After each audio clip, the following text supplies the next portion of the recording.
Box. Podcast, you can't win.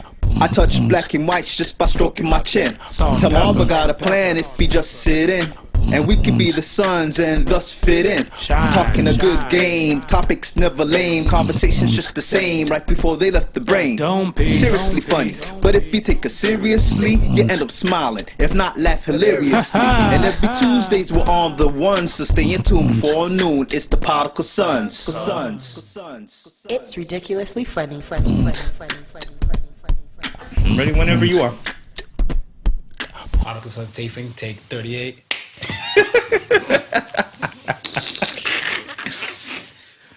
Action! Yeah. Welcome back to the best no judgment zone space in the world, because neither one of us had law degrees. I am Marvelous.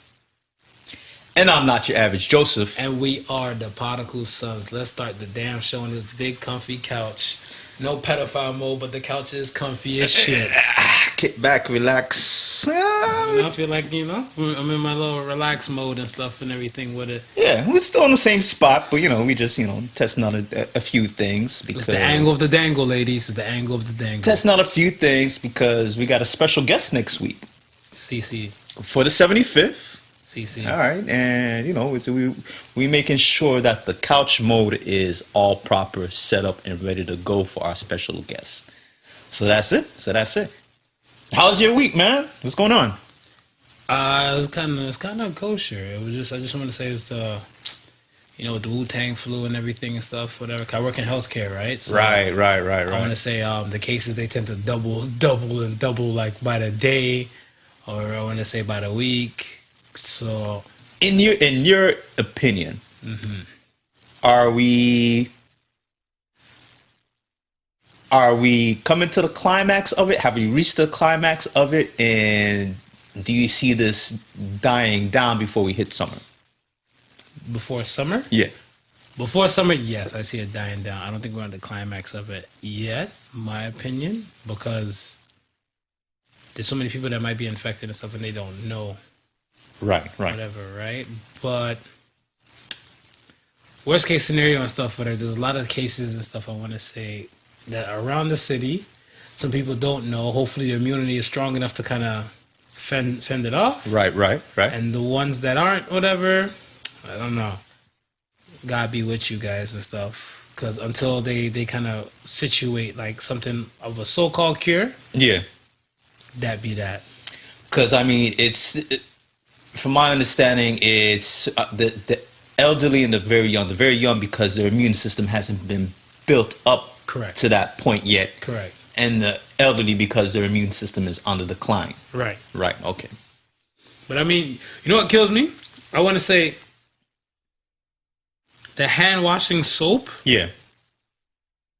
Like the hand washing soap and stuff like that. Like, all right, I go buy body wash. Okay. Whatever, right?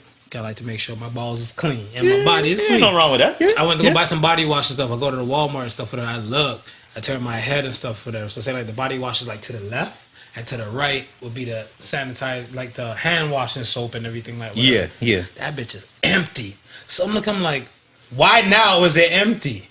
Because they're telling people and stuff that is droplet precaution, they should wash their hands. Wash their hands. What the fuck were they doing before? I think some people were doing that before, but now I think a lot of items, a lot of items are empty because people are stocking.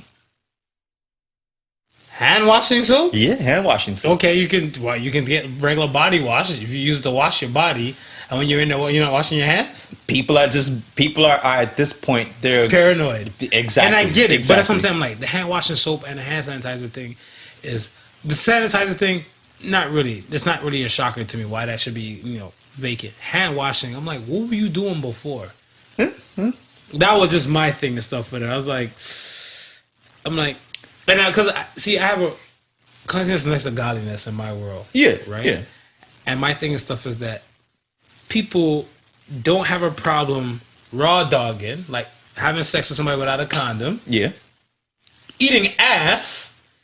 But they're afraid to catch the Wu-Tang flu. Like, you know what I'm saying? Like, it doesn't add up. I'm doing math. They're doing meth. Like, the two don't add up. I'm like, so it's okay.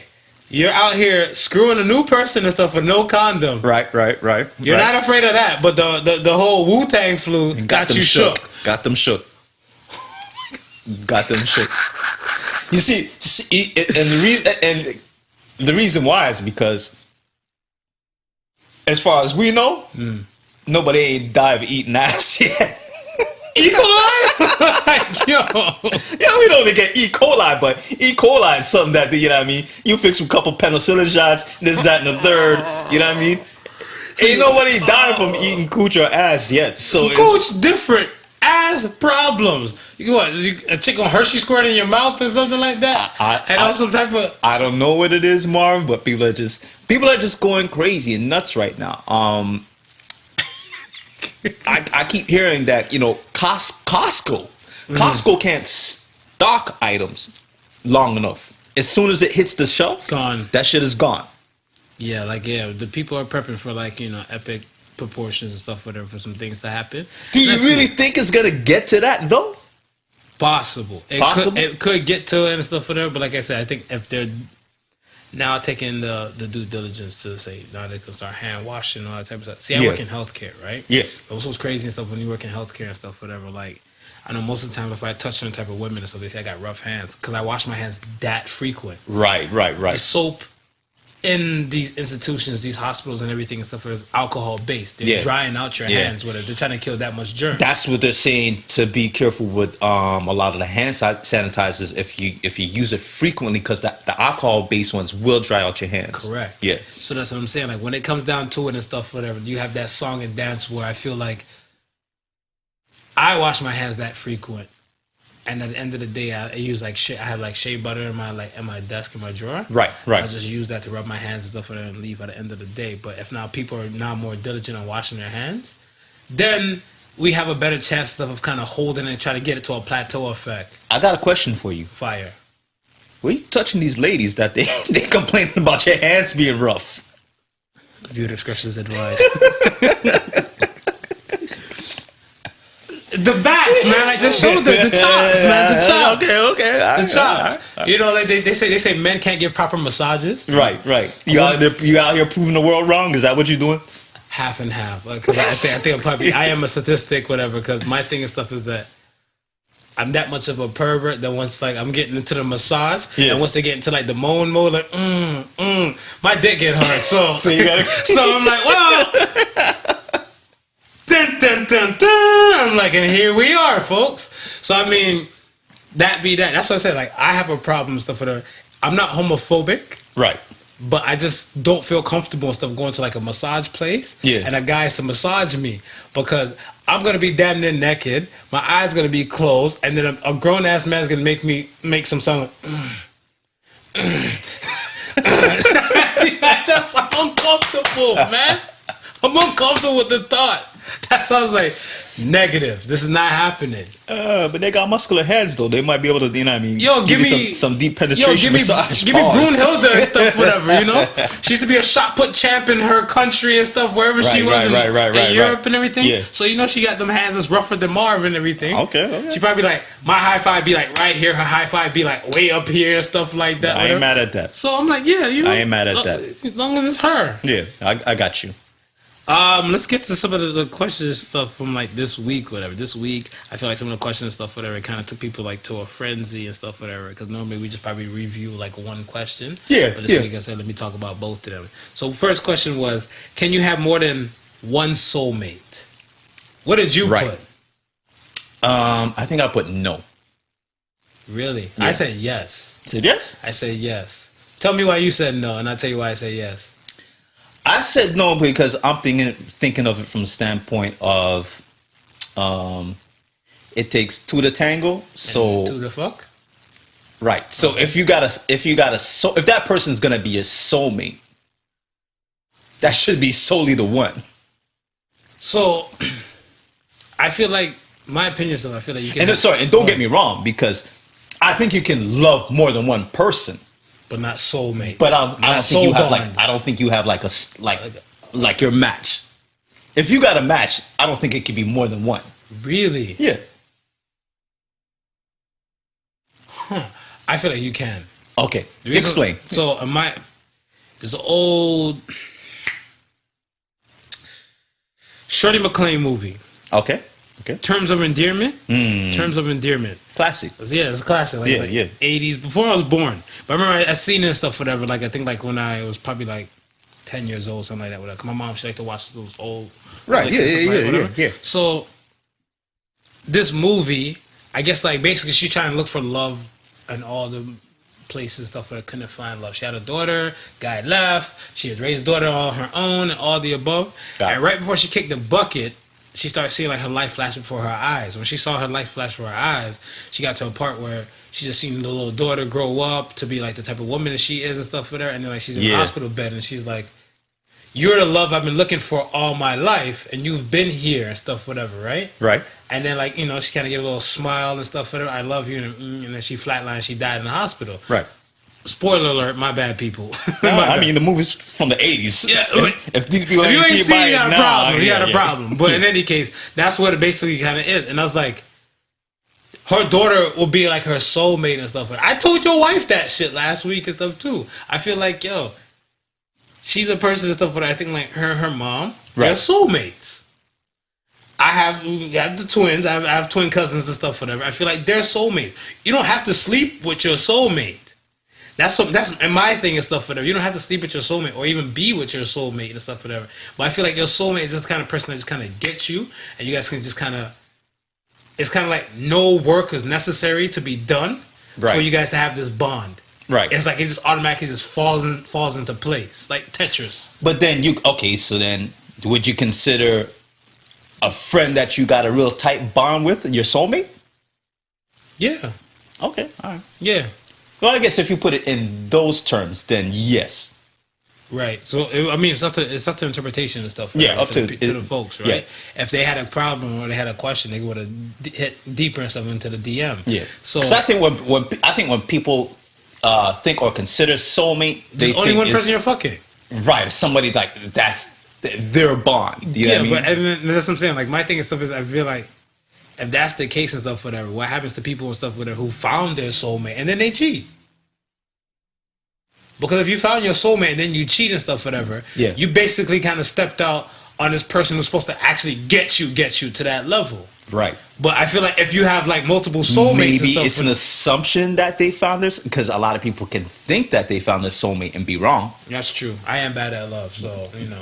I mean, that be the case and stuff. So then, okay, do you believe cheaters? Do you believe cheaters even believe in soulmates?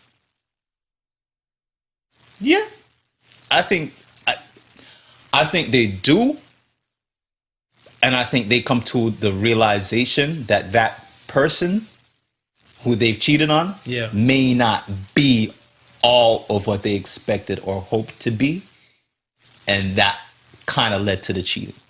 So almost going back to that that whole the whole percentile thing that we spoke about. Which with one? Why a person would cheat. Okay.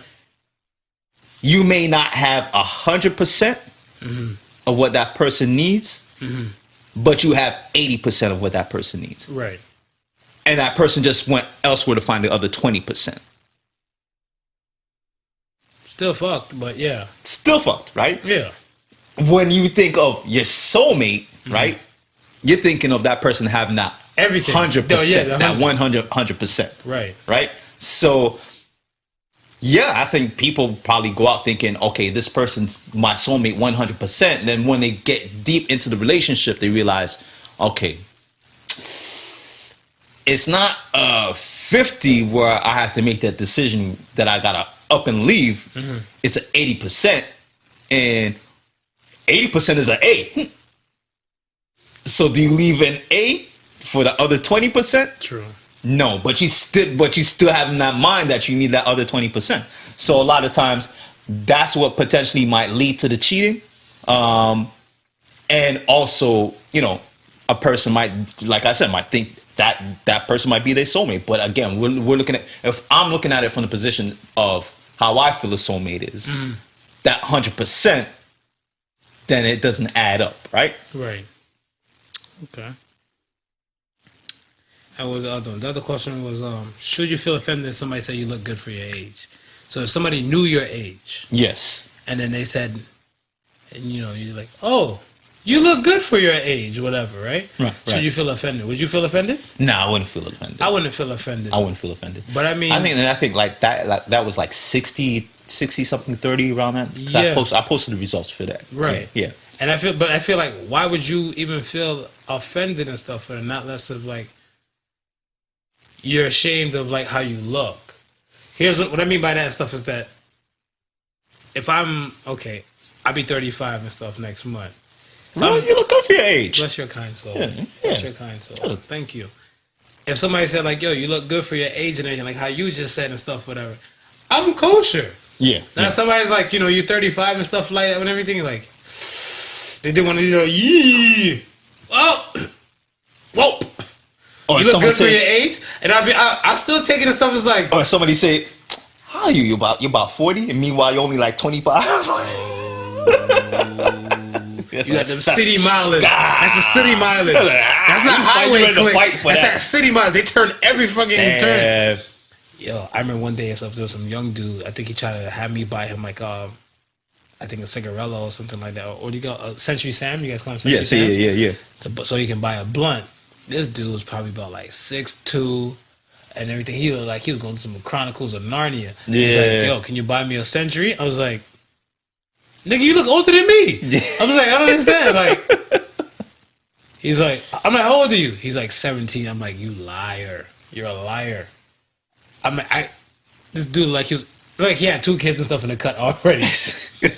I'm like, I don't understand how he was 17, but then again, it's the city miles and stuff. Stress is a hell of a thing, man. Stress is a hell of a thing. Stress is a hell of a thing. It's funny because I remember, I think I might have told you the story, probably about maybe 4 years ago. We had a company out into a baseball game. Okay. Right? And so, I mean, back then I didn't wear the beard or anything. I would be like the clean shaved dude. And I look totally different when I'm clean shaved and stuff like that. Yeah, you look super young. So 4 years ago, that would have made me about 41 around there, right? So we're at the game, it's halftime. Well, not halftime, seventh inning stretch. That's when you get up and you stretch, shake your balls a little bit, go for a drink. So me and my boys went to go get some beer and stuff like that. So while we were there, I go to buy my beer, and the girl behind the counter, and she couldn't have been more than like 19, 20. She asked me for some ID. So I found it funny because I always find it great. I you know what I mean? I really get carded. Right? So I just laughed to myself, and I took out my ID and I gave it to her. And she looked at the ID. She looked up at my face. She looked down at the ID. She looked up at my face. And she looked down at the ID once more. Yeah. And she said, yeah. Oh my gosh.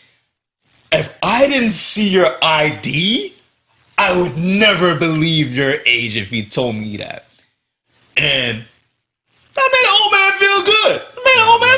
Why the hell not? You know what I mean? And it's things like that. It's like, you're taking care of yourself, right? You're not letting stress. You're not letting too much things stress you out to the point where try to take care of yourself. You do as much as you possibly can to take care of yourself. So right? I've always taken that as a compliment, which is always a great thing. Yeah, which is always a great thing and stuff for that. That's what I'm saying. Like I don't feel like anybody should feel offended or feel a type of way and stuff like that. Just know for a fact that use that as a moniker to say, okay, you know what? If they say I look rough, maybe I should like kind of clean up my appearance, right? Know how I present myself and everything. Just take heed with it, whatever, right? I think, and it's funny because I think this was something my wife mentioned to you last week, and it was funny. And I'm just using an example. I don't know if it was exactly what she said, but you look good today. Oh yeah. Oh no, she said you look smart. You look smart. I'm like, what the fuck do I look like in other times? You know? No, you see now that you can take offense. Yeah, I was like, Yeah, because remember, like, last week, I went to church. Right, and right, everything and stuff yeah, whatever. yeah, So I'm yeah. like, there's a time and place for everything and stuff, whatever. Right? Yes. Today, the clock's going forward and stuff, whatever, kind of fucked me up, whatever. Because I think I changed, no, I didn't change the clock. I had this watch on yesterday. Okay. So this is manual set, whatever, Right. When my G-Shock watch, it's just like a few presses away and it does it on its own and stuff. Right. It's like Is yours off Bluetooth? no, you get, so there's one, Mine is Bluetooth. one is Bluetooth. Yeah. I know one. Yeah. I have one that's Bluetooth, and Right. the other one is stuff where you have to set where they're like, I think 1, 2, 3, press like 3 buttons. Yeah. And it'll just turn. It's like I think there's a midget inside and stuff whatever. It's just It's kind just should run around. It's like beep, beep, beep, it just set everything and stuff Yeah. whatever, right? So I'm looking at stuff. I'm like, I just came from church and I'm just silking it. Today, I woke up. I'm like, okay, let me line up the beard, hop in the shower, shave shit, shower 3 S's. do all that good stuff. And then I'm out the door and stuff for that. So that's I'm looking. I'm like, she ain't say nothing today. You don't look smart today. What the fuck? But anywho, I guess we're because I got the hoodie, I got the jogging fit on. It's Sunday. Relax. Lazy Sunday, It's a man. relaxed Sunday, it's a man. sun's The on weather's Sunday, nice outside. Finally, it's Facts. decent. Right. Yeah. So yeah. All right, man. Let's get to some shits and stuff like that. We touched on the Wu-Tang. Are there different sets of rules to abide by from the black culture compared to other cultures? Let me explain. Hopefully you can answer for me. If not, the listeners and stuff, don't be shy. Chime in on us. Hit us up on the plugs. YouTube, everywhere. Instagram, Facebook, Twitter. But I want everybody to chime in and stuff on this when they can. And whenever you hear this. Yeah. Are there different sets of rules to abide by from the black culture compared to other cultures? So, us as being black, we get this speech and stuff from a lot of people and stuff whatever. Like, go to school, get your money up, Right. Yeah, establish yourself, whatever. Be a business owner and everything like that, whatever. Rest in heaven. Destiny Harrison, a young lady who's in Baltimore. Okay. She opened up her own hair salon, Okay. her own beauty shop and stuff, whatever. And there's a break-in. When she's getting ready to close up shop for the day. Right. There's a break-in. Some guys are in there. And they're stealing bundles of hair and other stuff and everything like that. And one of the guys turned and shot her and killed her. Shot her in the head and killed her. And it was a sad story. But I'm like, this young lady did what she was told. Right. Yeah. She went to school. She did the high school stuff. Saved her money. Put her funds together. She did cosmetology and stuff while she was in high school. Okay. And then took this route and stuff whatever doing this. Yeah.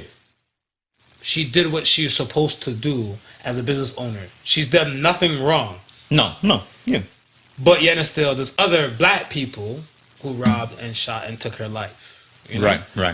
And it got me thinking and stuff whatever because they were saying like some people, I think the news was saying stuff that, she made a few posts and stuff like, today's the opening day for my shop, for my first business, and blah, blah, blah, and everything like that. And it got me thinking and stuff, whatever. Same thing like the whole Pop Smoke thing and stuff, whatever.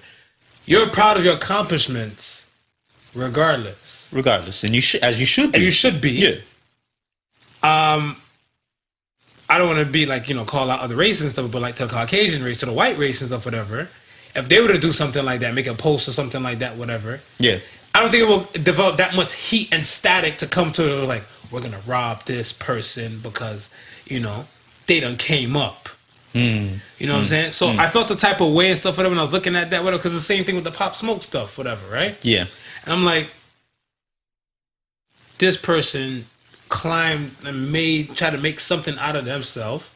Right. And same way this young lady, she was clipped at the age of 20. Same way Pop Smoke was clipped at the age of 20. Yeah. You know what I'm saying? So I was looking at it, I was like, why? Like, there's something different I'm missing within our culture. Why we keep doing this to each other? What do you think? Different set of rules?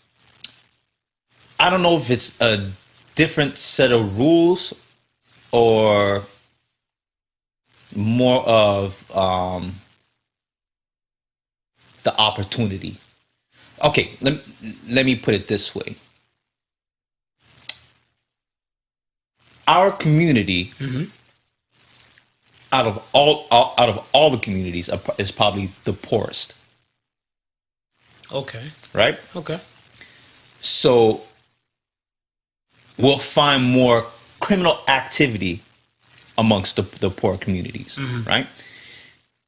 Now, then it becomes a situation of, how do I put this down? Opportunity, right? So, and I don't know which part of Baltimore this young lady opened up her shop. If it was, in the hood, close to the hood.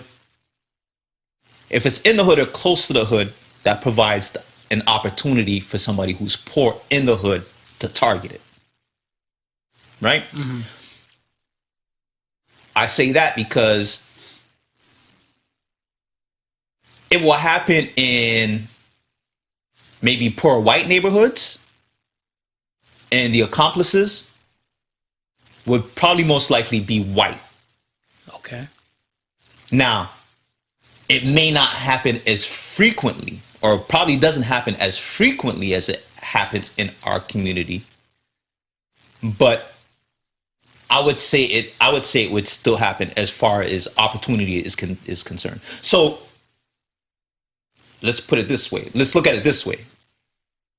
In trailer parks, where majority of the white, let's say majority of the trailer parks is white,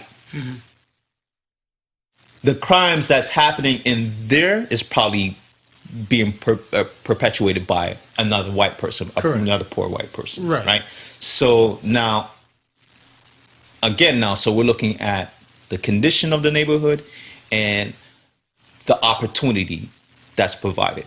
Now, the whole Pop Smoke thing, rest in peace, when it happened, I automatically assumed it happened in New York. Right. Because you have a high probability of getting killed where you're from. Where you're from, right? When I heard it was out in LA, the first thing that came to my mind was, well, okay, you're buying a house outside the hood, and you go into another, a whole nother state. You're most likely buying a house in a good neighborhood, right? Or a neighborhood where people are well off, right? So now that removes the criminal aspect coming from poor people, right? Right. And it increases your probability of not getting robbed, right? Now, go ahead. Like I said, opportunity happens when it sees itself. Right. So apparently they've had a party the night before. Correct. Right? We all know how we party. A lot of flossing going on, a lot of bottles being popped, a lot of money being thrown around, right? The community. I'm coming to your parties, by the way, because you're already gonna be invited. Okay. I'm gonna be janitor there too. The poor community is watching this via all the social media, whatever, right? Yeah. They're watching this, they're seeing this, right? So now they're noticing the opportunity. They just need to know how to take advantage of it. But they're not even from that neighborhood. Exactly. They're not from that neighborhood. So that's what I'm saying. Like, in the culture, I feel like in our culture and stuff, whatever, we just always got to be on constant guard, because if you came from a neck of the woods and stuff, whatever, where this is a high probability of it happening in your neck of the woods and everything, you've now revamped left. Like, he went across the country. Of course. Across the country and stuff, whatever. Of course. You would think that when in Rome, do what Romans do. Yes. So now he's in LA. Right. And everything, like, whatever. It should be a new set of rules and stuff he has to abide by. Especially, like, he's in the suburbs and stuff. Whatever. Exactly. But they're not, because he's still he still has to think with that black state of, or that black kind of culture state of mind, to saying that I got to make sure shit's not seen. But we can say that it happened because he did not have that state of mind. He let his guard down. Slipping. He relaxed, right? Because he's thinking, I'm in this neighborhood, right? it can't happen to me here, right? So then, but that's what I'm saying. Because even now, like I said, okay, let's say majority of the blacks and stuff, whatever, is like down here, and like the income and stuff is say like no more than $50K Right. per household. Okay. Right. Yeah. Now he's in an echelon of stuff where like let's say he's making like $100,000 a show. Yeah. Whatever. Right. Making $100,000 a show. So say he's damn near up there being at least a little millionaire type of thing, early million. Yeah. Now he's in a different type of tax bracket, different kind of world and stuff like that. Whatever. That means he starts to take the mentality from the $50K to the 200 to the 2 million mark and stuff, whatever. But that's what I'm saying. If that was another world, yeah, like if in the Caucasian world and stuff, whatever, you've now left the trailer park now, right. and you're in Beverly Hills. Your whole MO just changed. Oh yeah. So that's what I'm saying. But your MO shouldn't change and stuff, whatever. Because in our culture, is that what I'm saying? Like, is that what I'm trying to? I'm not trying to take words out of your mouth or put words in your mouth, but I'm looking like nothing's changed. Because what I'm looking at and stuff is that you have a person and stuff, whatever, even if you minus him, minus him and stuff, whatever. This person said, it's all good now. We out the hood now. Yeah. I still have to think of my hood-like mentality. But I'm not in the hood no more. I don't know if you like I said, you probably feel more relaxed, and you probably say, yo, I don't have to, because living in constant fear, that's stress, right? Right. And you don't want that. So you figure you don't want to age, baby. You gotta make sure your fountain of youth is popping. So you figure you're out of that situation. Right. Why are you living in this constant fear? Now, that same person today, living out that constant fear, when he goes back to the hood, he puts that mentality back on. Right. Because he knows he's in a situation where anything can happen. Absolutely. Right? To my understanding, what everybody's saying is they had the gift bags, and they were showing the gift bags. Right. And the gift bags itself, that I get from that's what I'm saying. Had the address on it. Right. So now, if you're somebody from the hood, like I said, opportunity, right? Right. You're from somebody from the hood, and you're like, oh, that's where them niggas is. But that's what speaks a bigger problem within our are? Culture, though. That's what I'm saying. That speaks about a bigger problem within our culture. Because I don't think and stuff, whatever, like, let's say there's thousands of times where, like, Taylor Swift, Britney Spears and them get, like, mad stalkers. And they're just getting stalkers just to watch them, I don't know, bathe and just take showers and shit like that. Whatever. They're not saying, like, yo, I'm about to go in this bitch while tie up Taylor Swiftie and rob her shit. They're not thinking that. It's just like they don't need some jerk off material or something like that. And that's what I'm saying. Our culture. But most of the stalkers, well, like I said, I'll go back to the poverty part of it. Right. Most of those stalkers probably not in a poverty situation. Stan. Eminem, Stan. Was Stan poverty? That whole Stan thing and stuff. He was struggling. He was struggling. He was talking about he can barely work and everything. He wrote a couple letters to Eminem. Yeah, exactly, right? So that's what I'm saying. Like, when it came to and stuff, whatever, I'm like I said, I feel like there's something we need to fix within our culture. As I said, like, instead of us pointing one finger, there's four fingers pointing back at us, whatever. Right, we have to look at and examine some things for us to get better with and stuff, whatever, first. Because this will constantly happen, whatever. And like I said, minus in Pop Smoke situation and stuff, whatever. But like I said, there's thousands of times where, like Taylor Swift, Britney Spears, those people and those musicians, those people in that world where their information and stuff gets leaked. Yeah. All the above. Yeah. But their situation doesn't turn to like a robbery, home invasion, somebody losing their life. It's just like a stalker outside the gate, whatever, putting a little, little mayonnaise on the gate, whatever. Britney, come out. Some type of shit like that. You know what I'm saying? But it doesn't get to the point where somebody's losing their life. Yeah. And I think the other issue too is, like, I mean, it's sad what happened to the young lady. Facts. Because here's somebody who has went through the proper channels to do what she wanted to do in life, right? What they tell you to do. What they tell you to do. Right? They say, yo, yeah. Whereas you could, and not saying that it's right, but you can almost see why it would happen in Pop Smoke situation. Mm-hmm. Because there's a similarity. Well, when I say in Pop Smoke situation, okay, because he's coming from the streets. Correct. Right? He has that street mentality, right? Street niggas don't want to ever see other street niggas get up. So now it could be a situation where people are, you know, street niggas is looking at him like, yo, I know that dude, you know what I mean? Or I know of that dude and he ain't no better than me. Right. You understand? So now it's that attitude that's been taken off. Oh, he flossing like that? Oh, let's go get him. And I get it, but why are we raising street niggas? Well, that's a whole nother question. That's a whole nother question altogether. But this is what I'm saying. Like But then it goes back to what I said before: poverty. Yeah, but okay. Like there's certain things that just go hand in hand. Poverty and crime go hand in hand. Poverty and crime go hand in hand. But I feel like it's stuff whatever. I grew up and stuff whatever, and my mom made the best of the situations of her being a single mom and stuff whatever, grinding, doing all the above, whatever. Right. But I never turned to no type of robbery type of channel. No. And that's what I'm saying. And there's some people and stuff whatever. Like I remember, I was just hearing this shit whatever.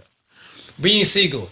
There's a song called "Daddy, Where Have You Been?" Like Jay-Z and Beanie Siegel and stuff whatever, right? And he's like, we used to think money was white because you just gave us life. Like it's like a song he's saying to his father.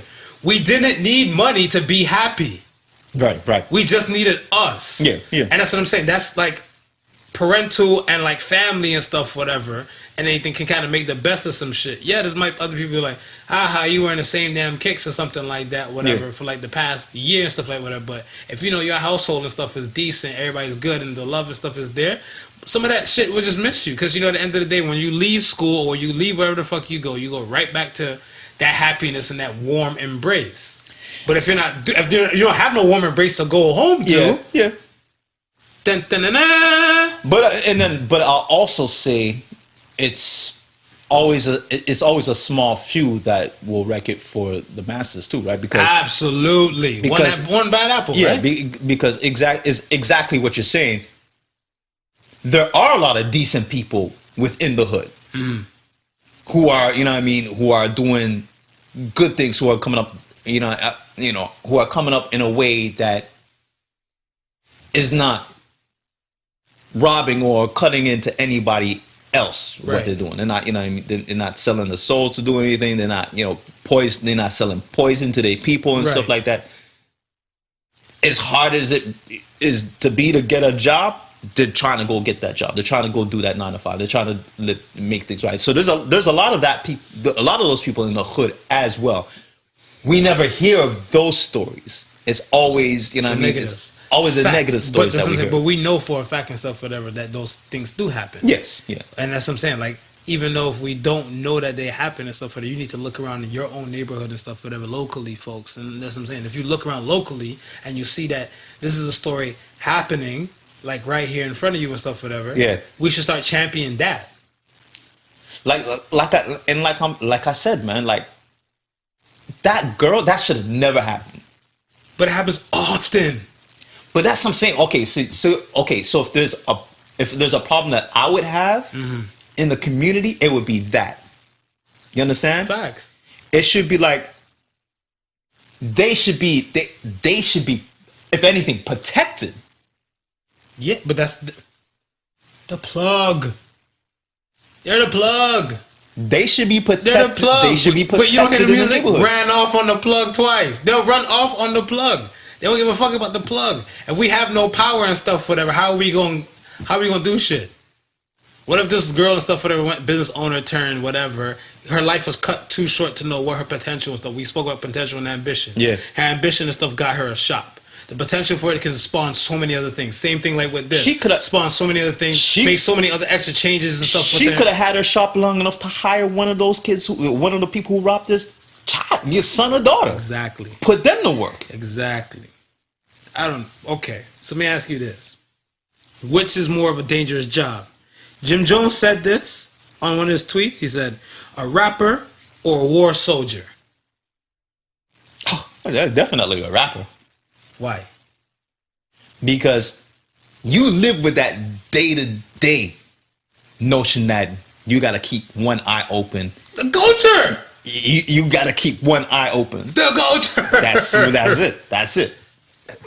Shit. Yeah, I'm going to say the rapper too. I'm going to say rapper too and stuff for that because, yeah. And I won't say, and again, right?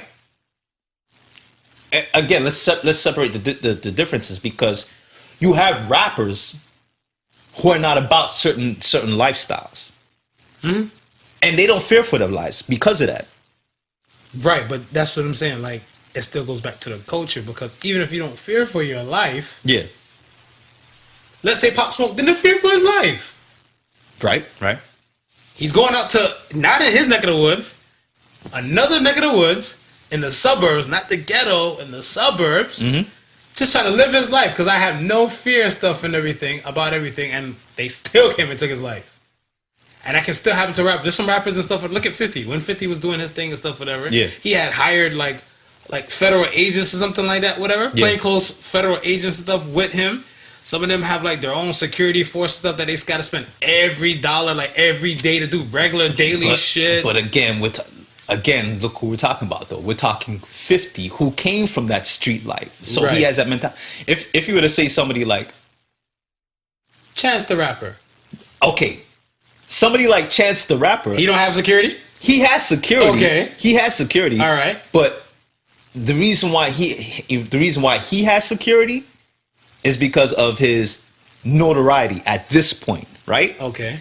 When he was first starting off, I'm pretty sure he didn't have security, but and I'm pretty sure don't start off like that. And I'm pretty sure he didn't fear for his life because he wasn't in that type of situation. But Chance is a gospel type of rapper to me, or whatever. Oh, right? Yeah, he's a gospel rapper and stuff, whatever to me. But there's still some people so looking at it as like same thing you said. Opportunity would knock. Okay, yeah, and they gonna catch him slipping. 100%. And that's what I'm saying. Like he's not in that type of world to even fear for his life. But that's what I'm saying. It's still part of the culture and stuff, whatever. Because they get caught slipping. To the people who don't know what I mean and stuff, is being like, yeah, you're letting your guard down to be vulnerable. Right. And that's what I'm saying. For us to say get caught slipping, that's in our culture. Yeah. I've been taught that from our culture. I wasn't taught from the Caucasian culture, Asian culture, Indian culture, and everything. I taught from our culture. Caught slipping. So that's what I'm saying. Don't sleep is the same thing as don't get caught slipping. Stay woke. Stay woke. Niggas creeping. Keep one eye open when you're sleeping. You know what I'm saying? So, you see what I'm saying? Like, this is in our culture. Yeah. You grew up in Toronto. I grew up in America. Yeah. And we know this as a universal thing for the black culture. Oh, yeah. So, that's what I'm saying. Like, 100%. To the rappers now, whatever, the ones and stuff that are like, yeah, like, it's not even just a chance and stuff, whatever, but I feel like it could be in a situation and stuff, whatever, similar to that. They're not warranting the things they do or they say is not warranting these things and stuff, whatever, but situations take place. And, you know, hopefully, like my main concern is no one loses their life, gets suicidal, or gets addicted to anything. That's the worst I feel like a situation can happen.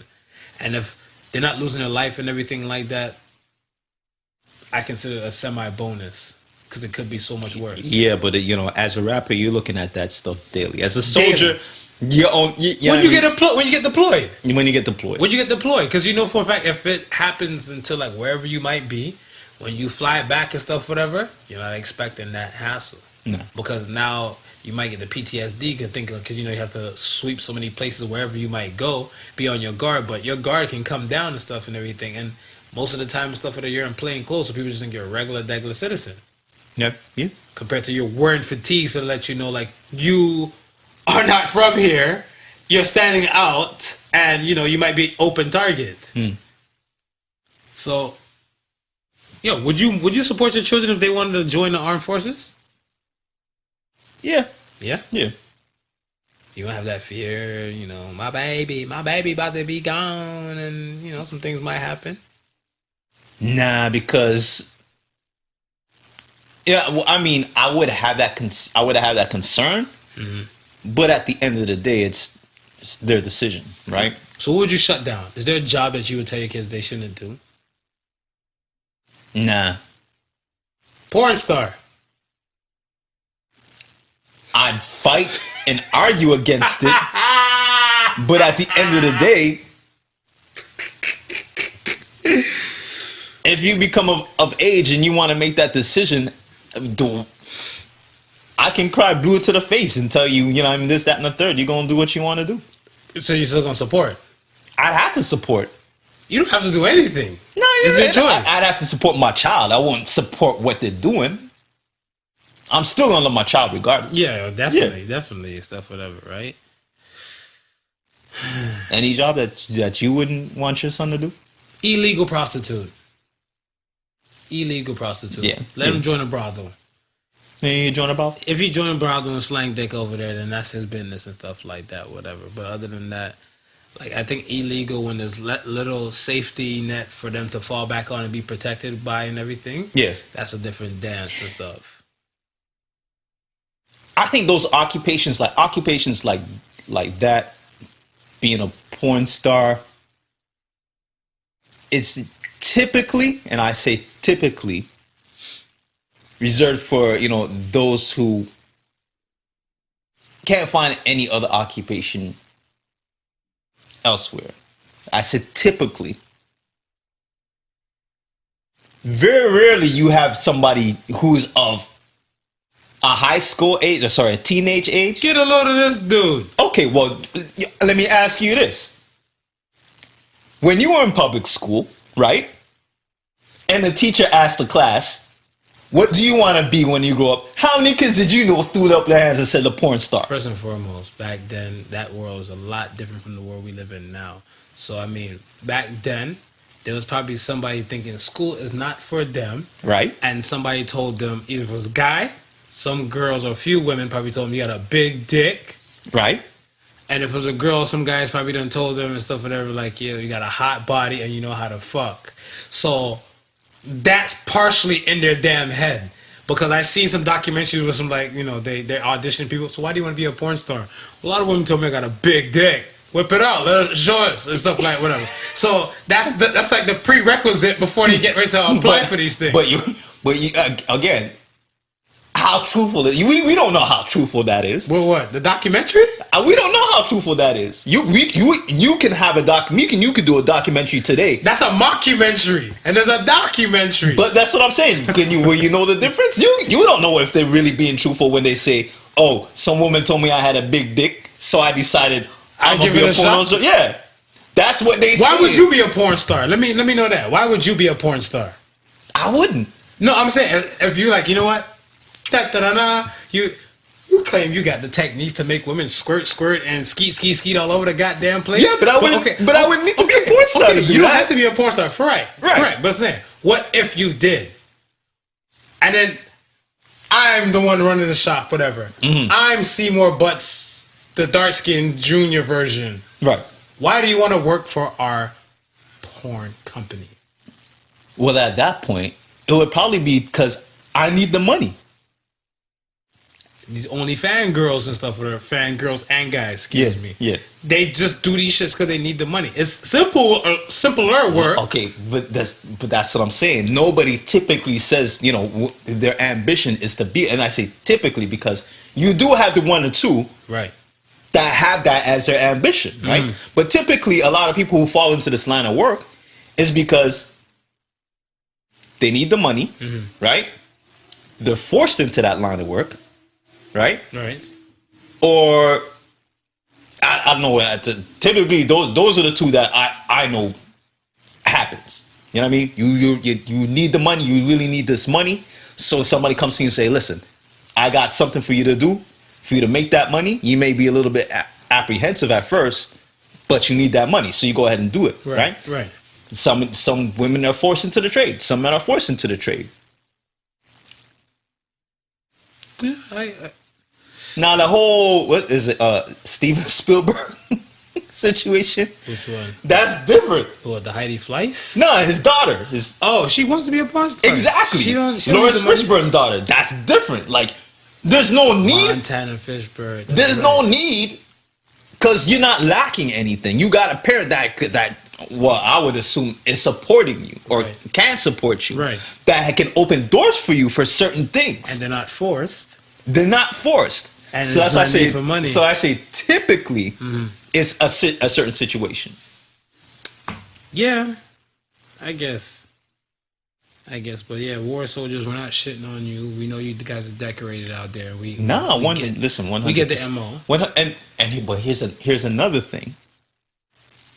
Here's another thing that's seldom talked about.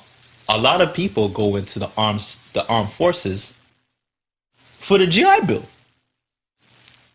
they're not expecting to see any wartime. They don't expect to see any wartime. They say, "Oh, we're in a time of peace. I go in there for 5 years. I come out. I get this college education. I do this, that. That's a lot. That's what a lot of them are signing up for. That's why you find a lot of minorities in the army, because they like, to them that's a lane to get to where they want to go. And to the rappers, they're just trying to make some money and stuff for it to come out their situation or live better than what they were before. Yeah. Yo, listen, I always say to myself, as long as you ain't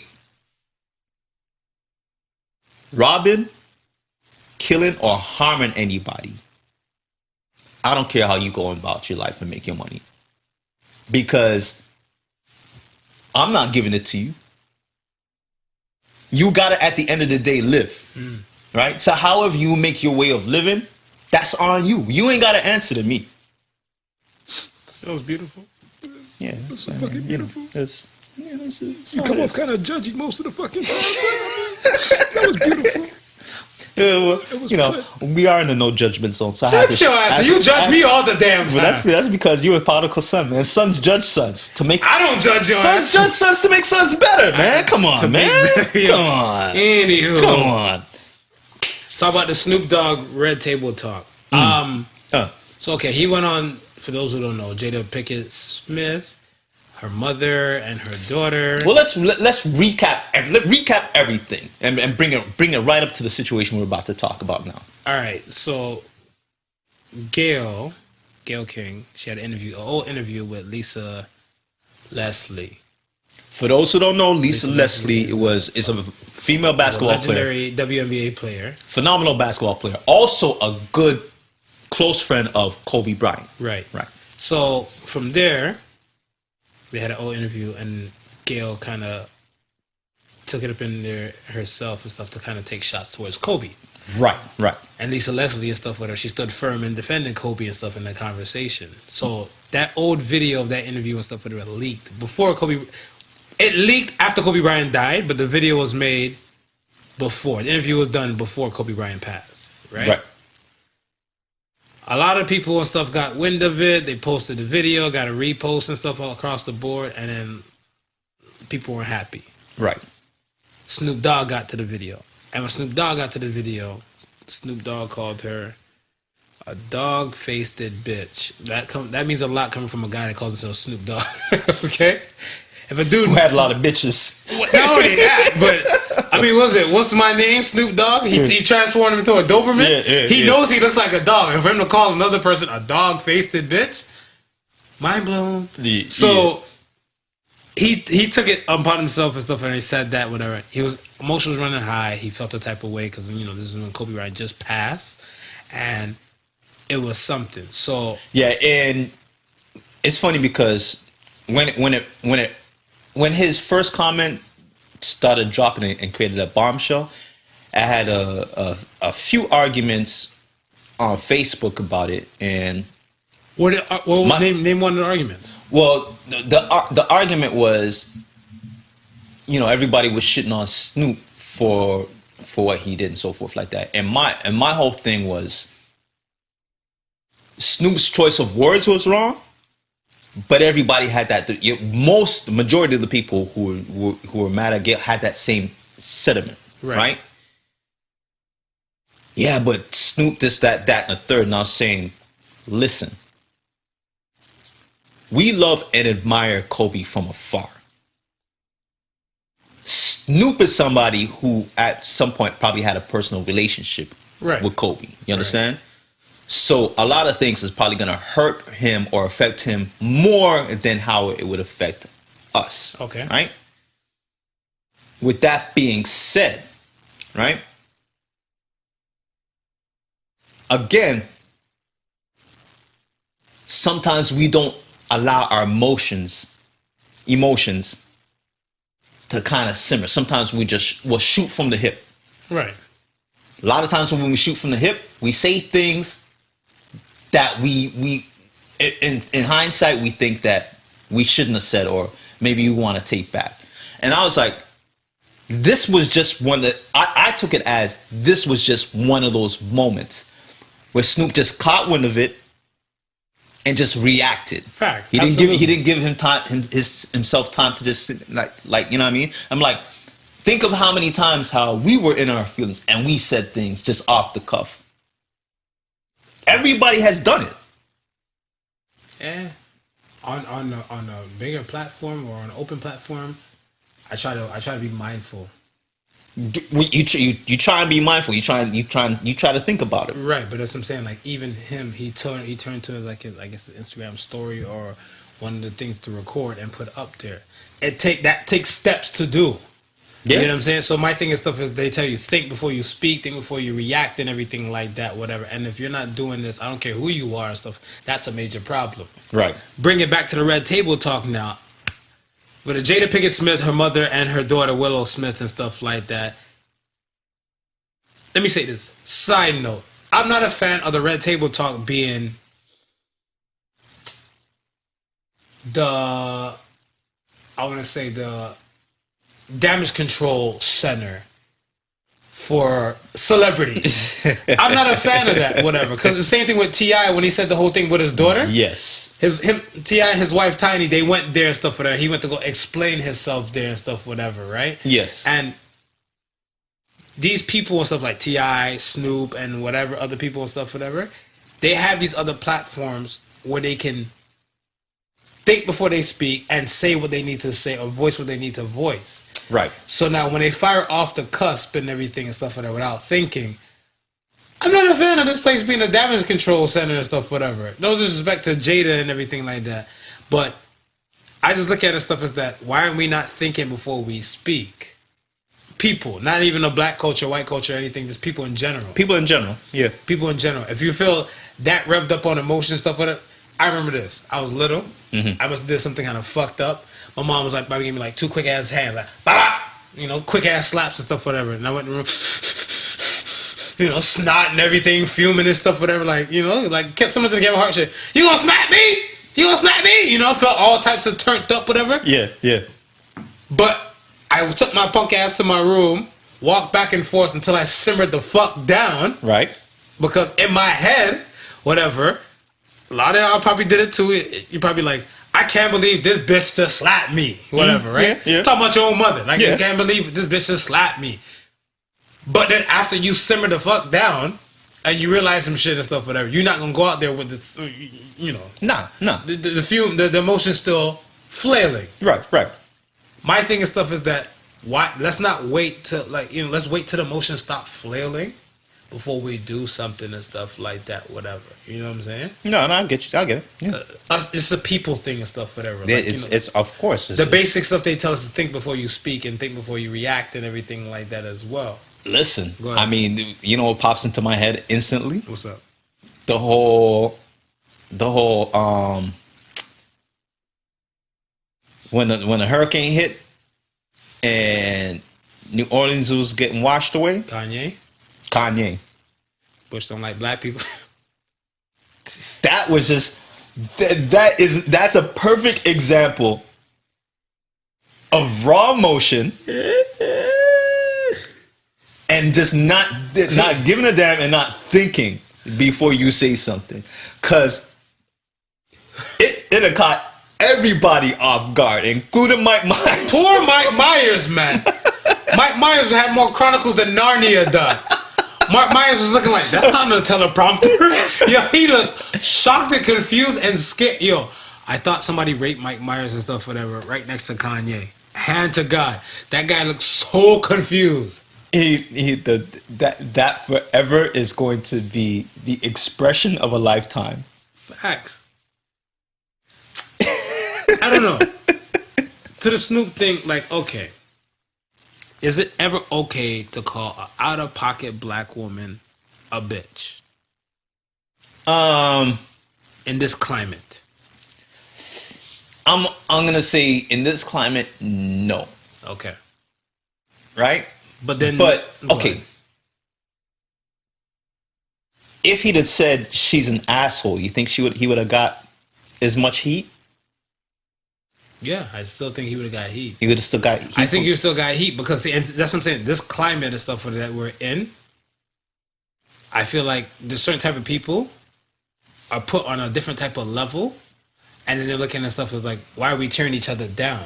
Right. But if you're out of pocket, you're out of pocket. Yeah, she was definitely out of pocket for that. Oh, interview. yeah, no, 100%. Because Lisa Leslie was trying to like brush it off, like, no, Kobe's not like that. He's a friend of mine. Right. And she's still trying to pursue. Right. You know what I'm saying? Same thing with the R. Kelly. You know, when R. Kelly lost his composure and stuff, whatever. Yeah. He's like, you're killing me with this shit. You know, I love that. He lost all the estrogen, the testosterone on his leaked out of his body. You're killing me with this shit. So like when he got to that point and stuff, whatever, she was still kind of egging him on. Yes. And I'm saying like that's out of pocket. You know what I'm saying? Like you don't have to like. All right, you realize that this shit's getting to a tempo and stuff like that. Yes. Are you putting ratings first? What are you putting first? But that's what I'm saying. If you're putting these type of things stuff, you're out of pocket because people are people. Yeah. I don't want to get all religious. Do unto others you would have done to you.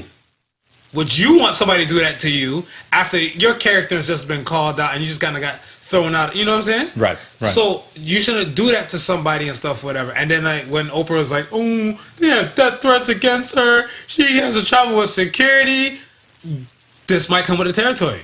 Some of the shit I say and stuff, whatever, might warrant somebody come up in my face and stuff, whatever. Of course. I have to hold myself accountable. Of course. And that's accountability. That's just it. That's all that is. That's just part of what it is and stuff, whatever. So I'm saying, if you're out of pocket and stuff like that, whatever, and then even somebody doesn't call you to the level of bitch and stuff like that, whatever, right? And it's another black person calling you something and stuff, whatever, like, let's say, derogatory and everything and stuff, whatever. We cannot call them something derogatory? And this is what I'm saying. Is it the context? Because if let's say if it was another woman, right? Mm-hmm. And they were talking about the situation, and a woman paused and said, "She's such a bitch for that." Would that lady catch heat for saying that she's such a bitch for that? So who's a different lady? So like.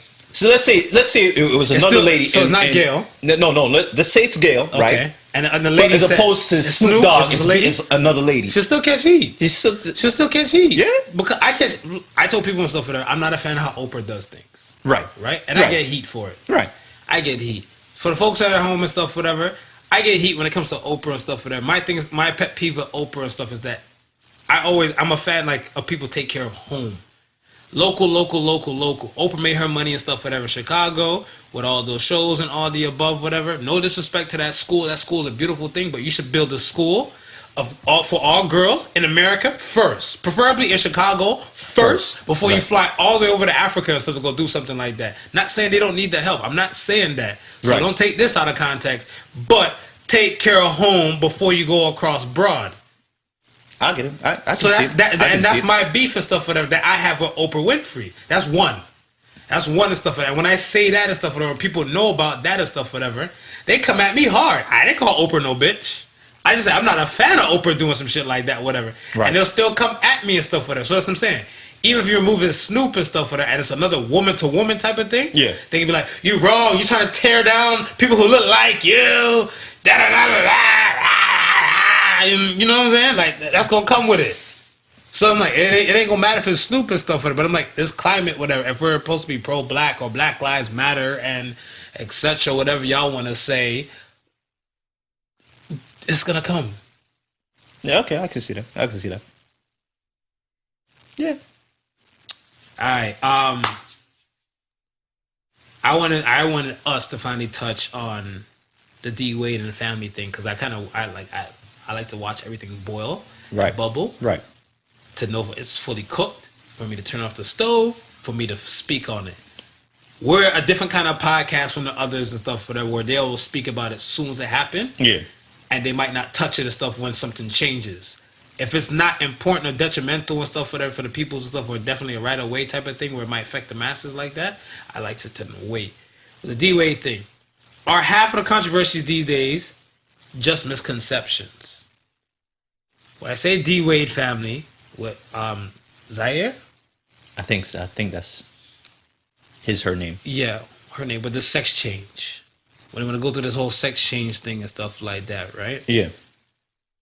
The misconception and stuff, whatever, is that they're going to do it. Dwayne Wade never said they're going to do it. Right. He just said he supported the idea. He supported the idea. Thank you. Right. Yeah. I was looking at it and all the above, the videos from like Boozy to other Boozy. What? Hey, Yeah, calm down. But that's what I'm saying. Like, I'm hearing all these people with stuff that are kind of go in and stuff that are, oh, that's wrong and everything like that. I'm like, first of all, the man never said they're doing it. Right. They're just saying the stuff that they support. And we know, like we said before, kids flip-flop their minds and stuff every given Sunday. Of course, 100%. Whatever, right? So they're just keeping it in options like, hey, this is what it is. I just feel like we give kids a little too much options. I feel like it's a problem. But, I mean, I guess when you have, like, so many options and stuff like whatever, you can, I guess, try to think you're an adult or try to think you're grown or sooner than before. Like, when I was little, I went to a barbecue. Right. You got burger, you got hot dog. Your punk ass better not look at no goddamn chicken, better not look at no damn ribs and everything like that's that. For grown folk. That's for grown folk. That's grown folk shit. Exactly. Yeah. You gonna look at, remember the little quarter juices, whatever? You take your finger, boop, boop, poke a hole in it, whatever. You gonna suck on that, or you gonna drink some water, whatever. You might get a ginger ale, you might get a canned soda. Yeah. If it's luxurious type of party like that. Yeah. But that canned soda is usually for mixing. Exactly, for mixing. So that's what I'm saying. Like, yo, kids gotta do kid shit, and they're limited on options and stuff for that till they get to a specific type of age. Yeah. How are you giving these kids and stuff whatever this type of freedom? Like, some people like their coach should be like, yo, their 7-year-old is a vegan. I'm sorry, what? Aren't you eating when I'm eating? No. All right, fuck it. So, I think that's part of the issue. Yeah, I think that has. I think that's part of the issue and stuff like whatever, right? So I mean, like, and these kids they're hella advanced now. Oh, 100. Yeah. They have no problem even searching up or Google some things and stuff whatever. I feel like this type of way.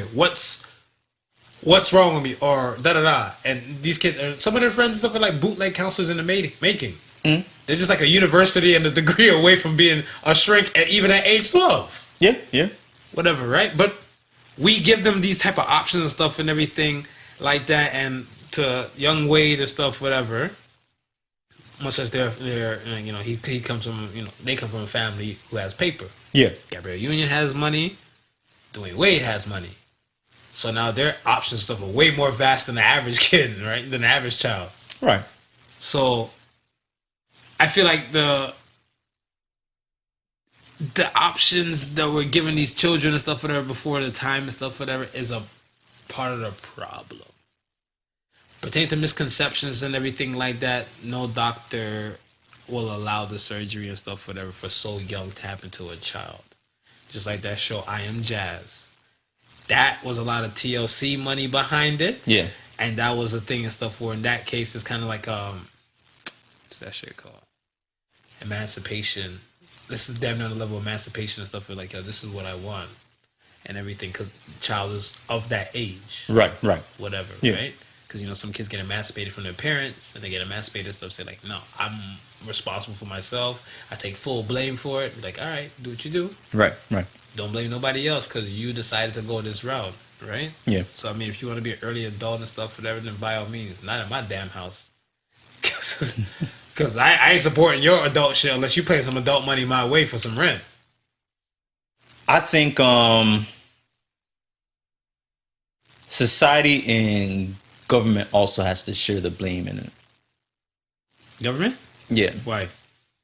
With the whole, you know, with the policies they put forward. To giving kids like the right to be emancipated. The right to be emancipated. The taking away certain powers from parents. But to beat these kids, which you can't discipline your child. Sets up conditions to me for these things to be able to take place. I see it.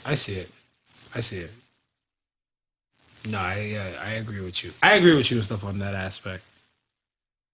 You know what I mean? A lot of times you want to, as a parent, you may want to step in, or you may want to say things, or you may want to do this, that, and the third. But because you know, you scared? Not the fact that you're scared, but because you know the law is leaning towards one side,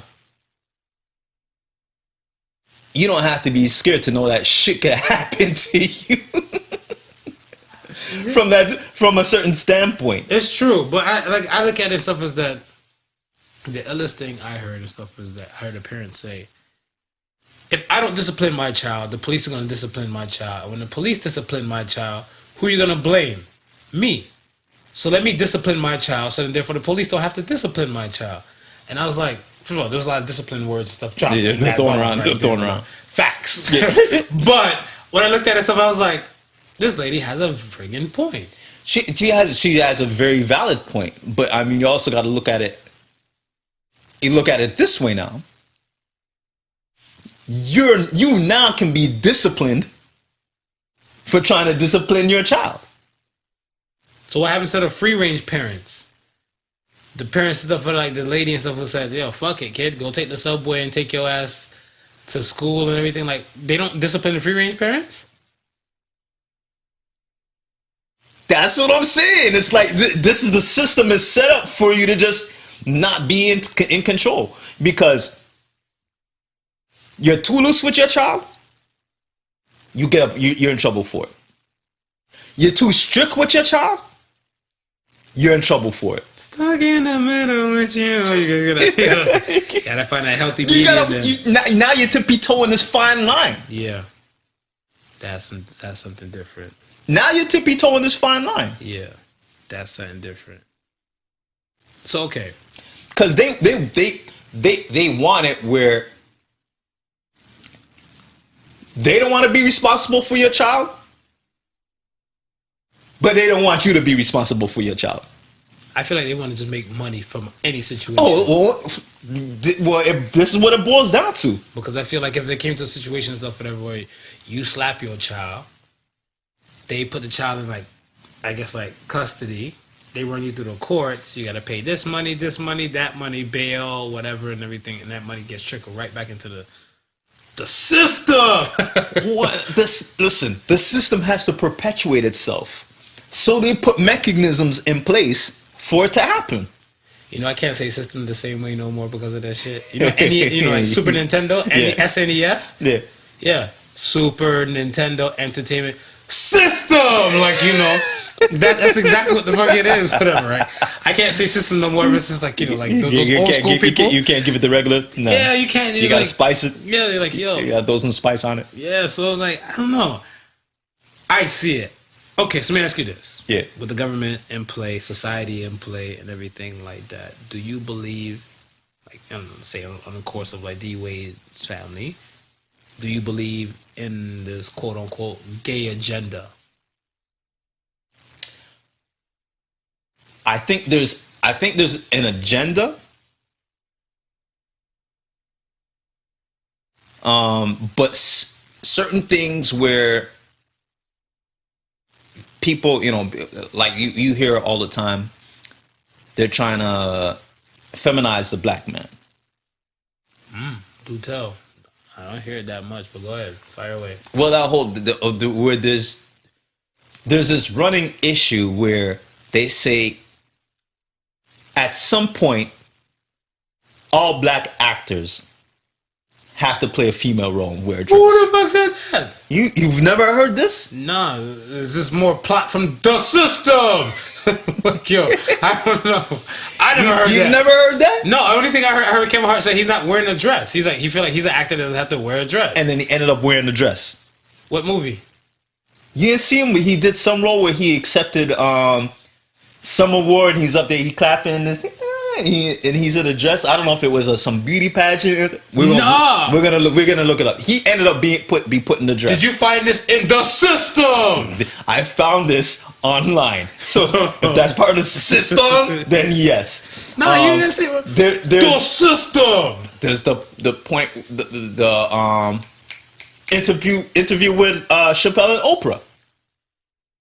Okay. When he said he was in the trailer, he was getting ready for some scene. He walked in the trailer and he seen a dress on his room, and he's like, "Oh, they came in. Oh, Martin, we thought, you know, it was very funny. You know, we're gonna sneak. I think it was Martin Lawrence out of jail, and we need you. We're gonna dress you up like a prostitute." And he's like, "Nah, I ain't wearing the dress. Right. I ain't wearing the dress. Nah." But he's one of the few of black actors in Hollywood who have not played a female role or a role of some type that has something to do with a woman. So Idris Elba, Boris Kojo, I got Morgan Freeman, I got an onslaught of them. that haven't. Well, I don't know. So that's what I'm saying. Like, I don't know where you got this from. I don't That's know. why. We're gonna look, but after the show, we'll look it up and I'll show you. Yeah. But there's that. That being said, there's an agenda out to make black men demasculate the black man. Right now, Okay. I don't subscribe to that as far as the gay agenda is concerned. Okay. Right now, I do feel there's a strong push for acceptance. For gays? For transsexuals, I believe there's a strong push for that. So you'll see it more often than not in a lot of story plots, more often than not in a lot of advertisements, more often than not the way how policy is done. And I'm not saying that they should not be accepted, right? Right. But we don't push for heterosexual.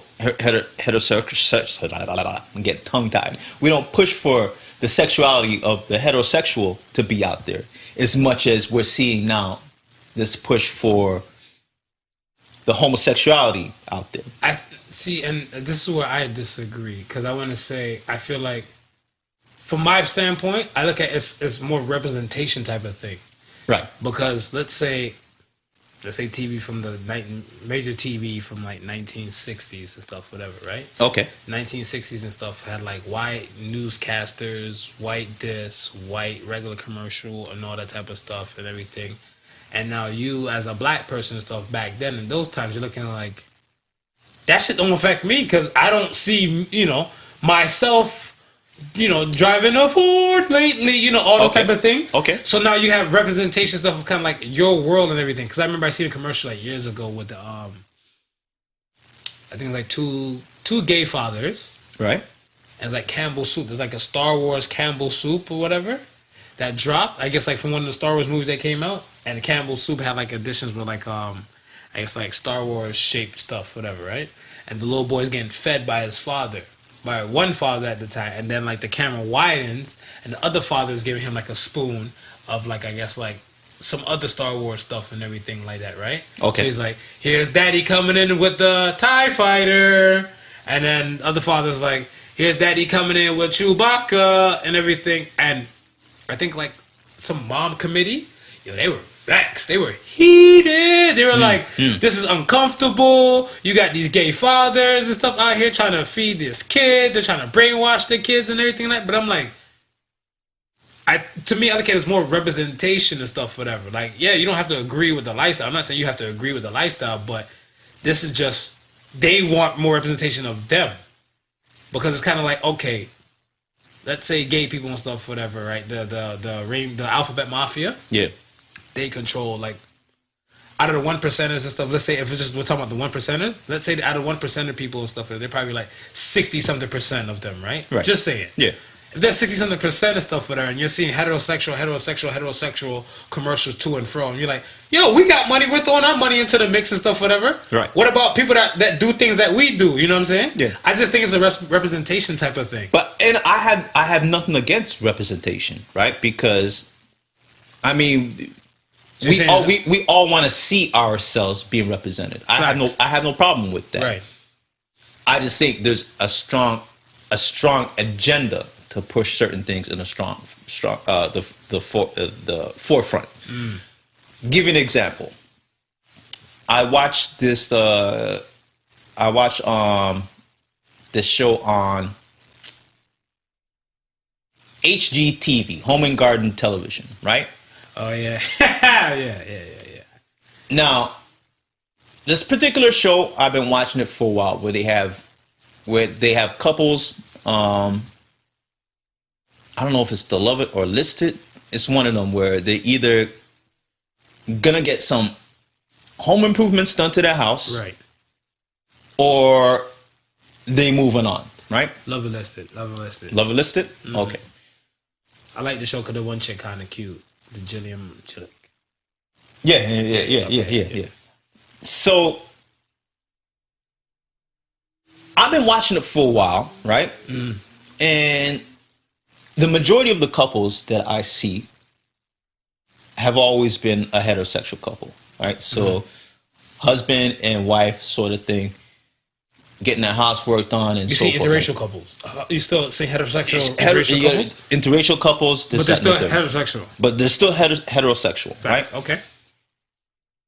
Now, they always have a scene where they're talking to they have the scenes where they're talking to the designer and the realtor, right? And they'll always have a scene where it's just them. It's just them. The couple's talking one-on-one, right? Now, I've seen the one-on-one interaction happen at a bar, happen at a park, happen them walking down the street, happen, you know what I mean, almost damn near everywhere, right? Where you would expect to have a normal interaction, right? Okay. Fast forward now. I see an episode where they have a gay couple, 2 males, right? So okay, all right. This is progressive. This is This is progressive. This is forward thinking, right? Because again, representation, right? Right. I'm watching the show now. They didn't meet up in a bar. This cut scene, what they cut to, right? They're not in a bar, right? Not in a park. They're not in a park. They're not walking. They're not walking. These 2 males are sitting together in a hot tub. In Speedos? I don't know, because they didn't dip below the water. And thank God for that. So as they got up and stuff, you see the dick print and everything in the water. But I'm saying to myself, okay, wait a sec. Something ain't right here. Something's not clicking to me here, because regular couples, you never see them in the regular couples, I've never seen them put in a situation like that. Is that fucked up that I said regular couple? Heterosexual couples. Right. I've never seen put in a situation like that. Right. But here we are. The first gay couple that I'm seeing, granted they may have other episodes with gay couples on it, but the first gay couples that I'm seeing, these 2 men are in a hot tub. What if they requested it? What if they requested it? Listen, I'm a firm believer that reality TV is not reality. Right. A lot of that shit is scripted. Absolutely. Right? I can agree to that. Tell me there's somebody not pushing an agenda or not. You mean they're not like any other couple that meet up in any other regular place and talk like any other regular couple? I feel like, just my opinion, I just feel like gay people and stuff, whatever. Not even lesbians. I think gay people, I feel like it's rare you have like that I've seen, like a just chill, low-key gay couple and stuff, whatever, right? Like the gay couples that I see and stuff, whatever, there's one person like over-the-top, flamboyant, or extra compared. So let's say if like, I don't know, if we're using like quote-unquote, like, one's the man and one's the woman and stuff, whatever. Right. The man, he's kind of like chill, like, he just do basic shit and everything. He do the man shit. Yeah, and the woman one, whatever, just kind of does extra over-the-top, whatever, Come to our soiree, Be like, your house party? No, it's our soiree. Just doing the most. Doing the most. That's what I'm saying. Like, for me to see gay people on there, I'm going to say in my head, they're going to do the most, regardless. That's what I'm thinking of stuff, whatever. So if I see like the hot tub thing, I'm like, Marv, winner chicken dinner, you did it again. That's what I'm saying. I'm expecting them to do the most. And if they do like a low-key shit, I'm like, no one was out when like they asked us chaps, like, your shit. I fucked up. I was wrong. But that's just me. But okay, we don't know heterosexual couples that are out there that take hot tub baths. They, chill in the hot tub, do that wild shit. That's what I'm saying. That I can't explain. You're right. That I can't explain and stuff, whatever. You're absolutely 130%. I'm with you on that one because I'm like, was there, like, you don't watch the show religiously. Neither do I. Right. But if they had a couple of stuff that are probably like, like somewhere in like some, I want to say scantily clad. Why am I trying to be PC? If somebody half-ass naked, they naked. Half naked. They half naked out there and stuff. And there's a couple of shit like that, whatever. They're not, they sexy and they know it. Yeah. And they're out there and stuff, whatever. Like, say like the husband and stuff, he's giving the wife like a Marv type of massage when the camera crew is there and stuff like, so you think we should rent out a house or we should just sell the house? And if she's there with the hot oil on her and stuff like that would make it okay. Out of all those couples that they had on that show, we know one or two of them is some damn ass freaks. Do you know? Come on, man. If we go by percentage. See, that's assuming, man. That's assuming. If we're going by percentage, Mark. Well, we're not assuming. If we're going by percentage, right? Okay. And we're saying out of every five couples, at least one or two of them deal with some freaky stuff. Right. Right?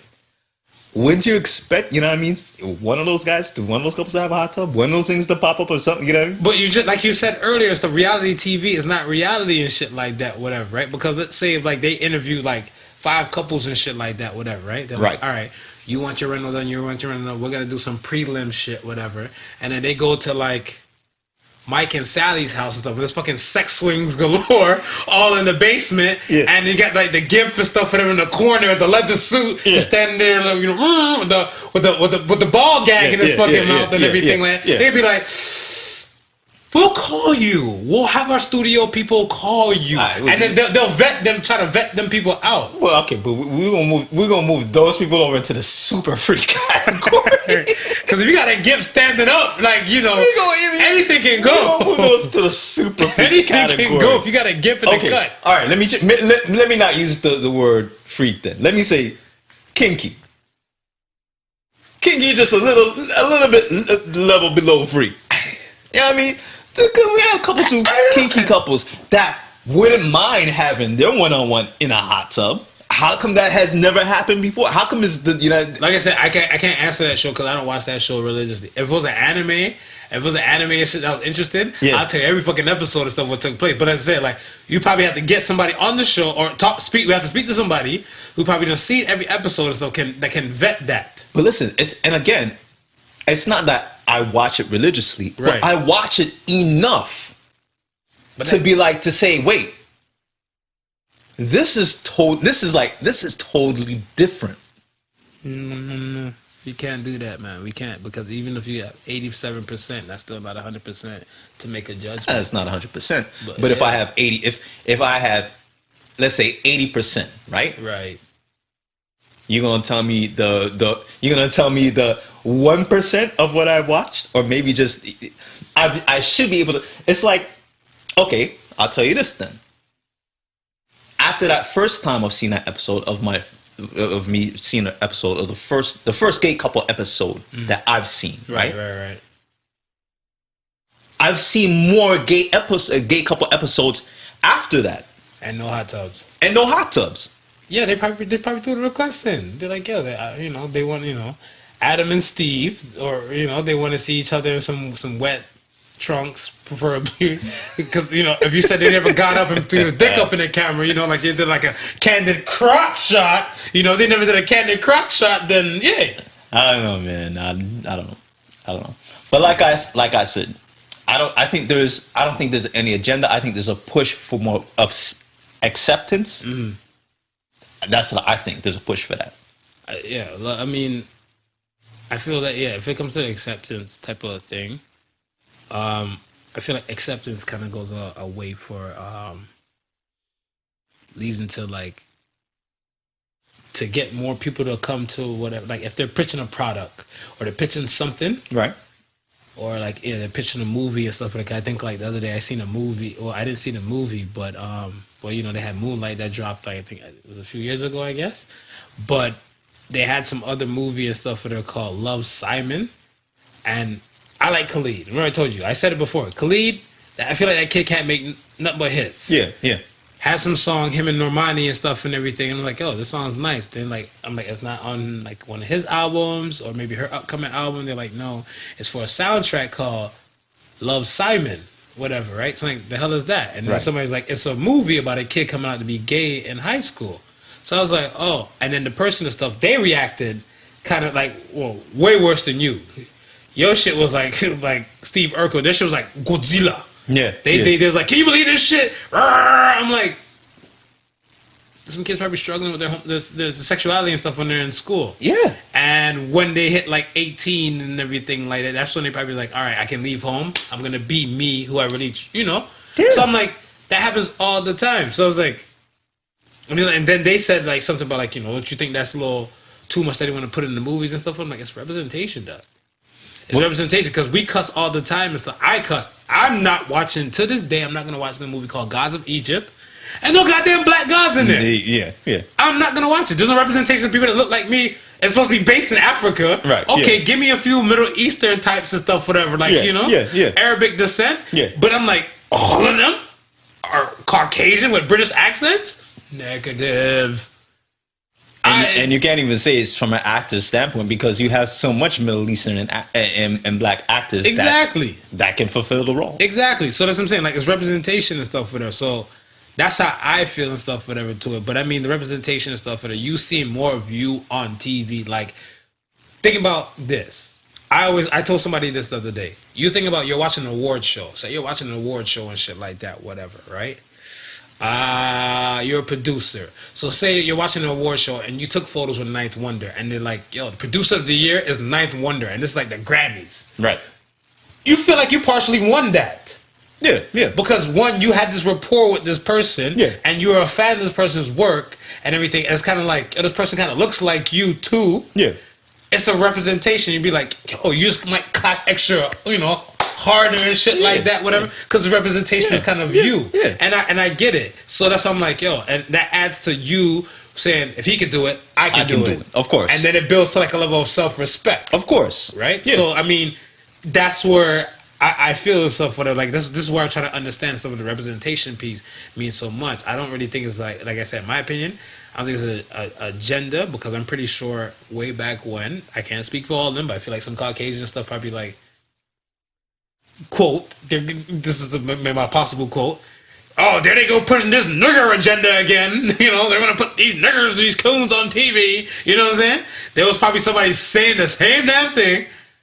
And we in here like swimwear now. Yeah. And then so I'm saying, these things take time and stuff to kind of etch in and stuff, whatever. That's it. Yeah. But, okay, let's get to self-respect, man. Let's talk about some self-respect. Do you have it because some people don't? Like, like some people and stuff, whatever. You feel like some people don't have self-respect? I feel like you have self-respect. Yeah. You feel like a lot of people out here still don't have self-respect? I don't think a lot of people. Really? So you don't think like existing like pushovers and stuff still exists out here? Like as adults? Even as adults? No, there's some people that still, it's still pushovers. 1 out of 10. How many do you think might have like have lack of self-respect? I would say maybe 4 out of 10. Okay, yeah, that's good. I thought you were gonna say 1, but so they're out here, man. I would say 4 out of 10. They're out here. I feel like, I feel like who don't have no self-respect. It's just me. Whenever I see chicks, I see the thirst traps on the gram, and they take those photos, and their room look dirty as shit, or they got clothes everywhere. Yeah. I was like, boo, you don't got no self-respect. Clean that shit up before you take the selfie. They just nasty. Yeah. They just nasty. No, because I mean, like, we grew up with the idea of stuff, whatever, of respecting each other first. Right. And then ourselves kind of second. Because they're saying, like, like if we're two kids in the thing and stuff, whatever, I should play nice with you. I should say kind words to you. I should, be considerate of your feelings and everything like that, whatever. But a lot of those times, like, those things might kind of go above and beyond the normal level. And I might just kind of just put a person like you first or more important than myself. I think it's important the other way around. I think you gotta learn how to respect yourself first, to know how to give respect, and to know when you're being disrespected. And I feel opposite, because I feel like I know there's people and stuff that probably like put themselves like they feel like they're God's creation to the world, right? And everybody else's stuff is just scum between their toes. So the self-respect for themselves and stuff is high as shit, like on a narcissistic type of level. I was gonna say is because you can be a narcissist, yeah, right? But is that really is that really respect for yourself? Or are you just damn near just thinking highly of yourself? Because a lot of narcissists would do despicable things. Yeah, the prettiest people do the ugliest things. So I wouldn't necessarily look at that as a respect issue. I don't know. I could be wrong. But I think if you respect yourself in a certain way, right, you're able to reciprocate that respect onto others. And know when others are disrespecting you. I can see that. I see where you're coming from. I feel like because a lot of people get disrespected and don't know that they're being disrespected. Right. Because they don't have no respect for them themselves. How they know they're being disrespected? Lack of self-respect, whatever, right? Like I feel like when people throw out the disclaimer and stuff, whatever. One of my boys told me and stuff, whatever. He's like, one day some guy was saying something to us. He's like, no disrespect. So then my boy jumped in, but you mean disrespect, right? As soon as you start off with no disrespect, there's some form of disrespect coming. So when he said it, I started paying attention. Yeah. I was like, oh shit, you're right. Like, this is like a little, I'm not going to slap the shit out you. I'm just going to give you like a little, take the glove off and just a little pow across your face. Yeah. Whatever, right? When they're saying it, I was like, but like if you have self-respect, you will shut shit down like how my boy did. Right. But if you lack self-respect, you probably just hear them out with stuff like, no disrespect though, but,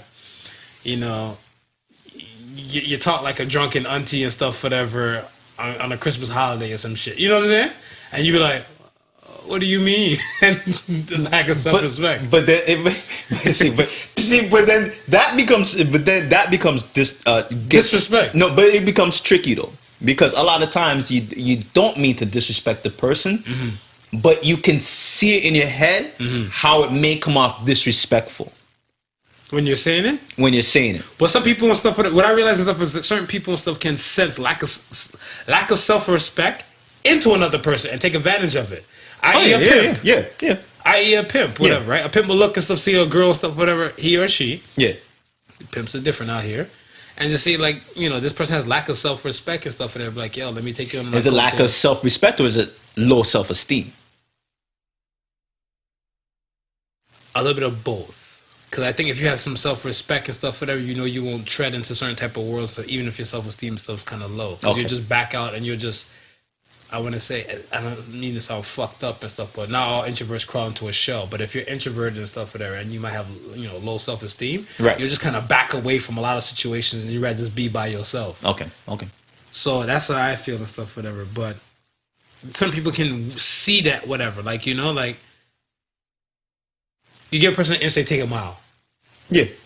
Right? Yeah. If you know for a fact you can probably milk something out of me and everything like that, whatever, you probably keep going until, like, I put the boundaries up and stuff, whatever, right? And I think that's what the thing is, whatever. I feel like, to the listeners out there, respect your boundaries. You should respect your boundaries, respect your body, respect your environment. Don't take no nasty-ass selfies with the clothes everywhere. Respect your interests.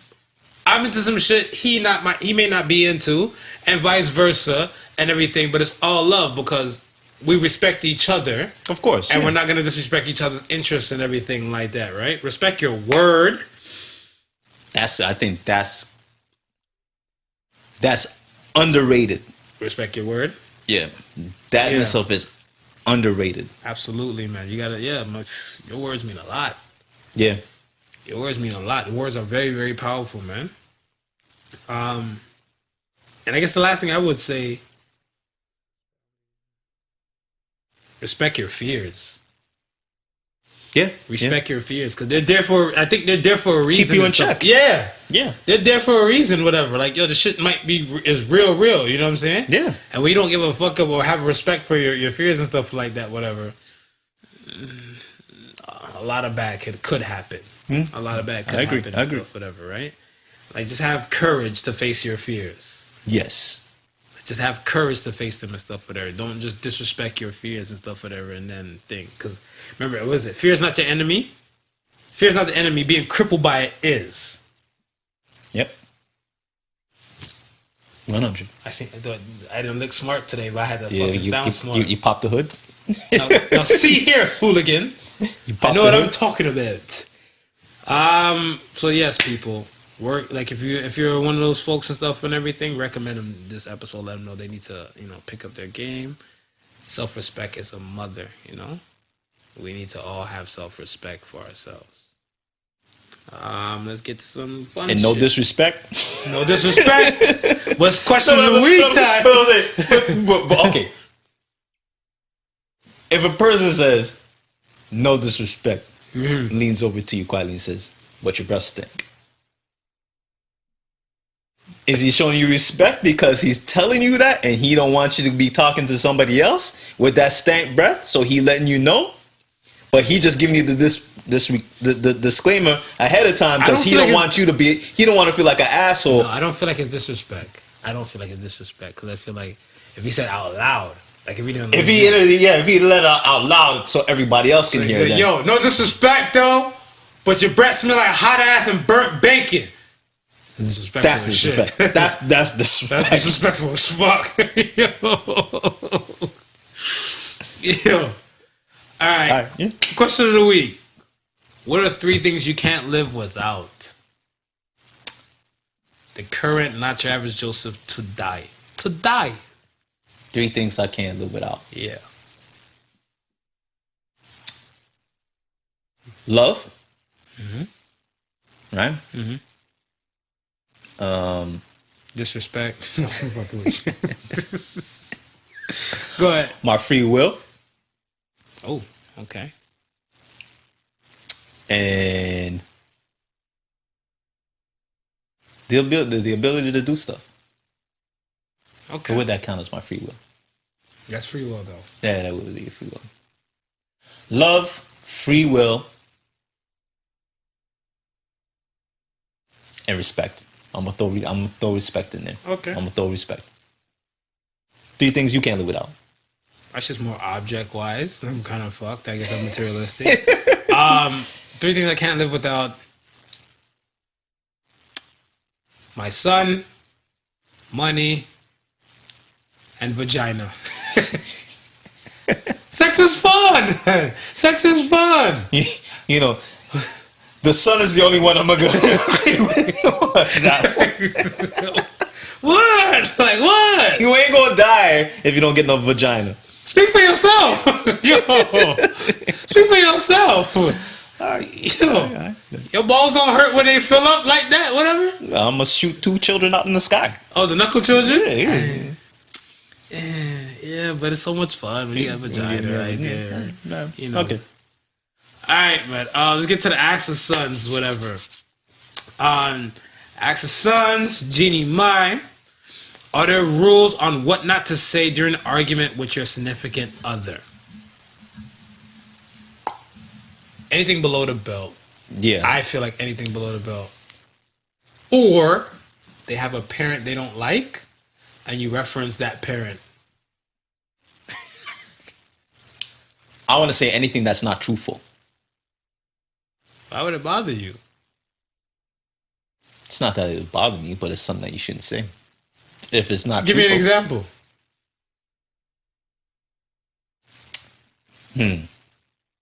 This shit won't bother me. Like if a woman's like, that's why you can't karate kick Steven Seagal in his face. Okay, I know. That ain't truthful. When you say you're a piece of shit, and you know that person's really not a piece of shit. Yeah, but an argument, whatever, that's just still gonna fly. It's still gonna fly. I don't think that's gonna make and break a couple. I think that's just. It might not make or break a couple, but it'll hurt somebody's feelings and to put them on notice that, yo, that's how you did. Because the first thing they're gonna be like, that's how you really think of me. But then I flip it back. And then you might know. Hold on. Then you might know that's not really how you feel about. But again, heat in the moment. Heat in the moment. Heat in the moment. Right. Touche. Now this person is feeling like, oh shit, maybe this is how this person really does feel for me. And the truth is now coming out because we're arguing. Right.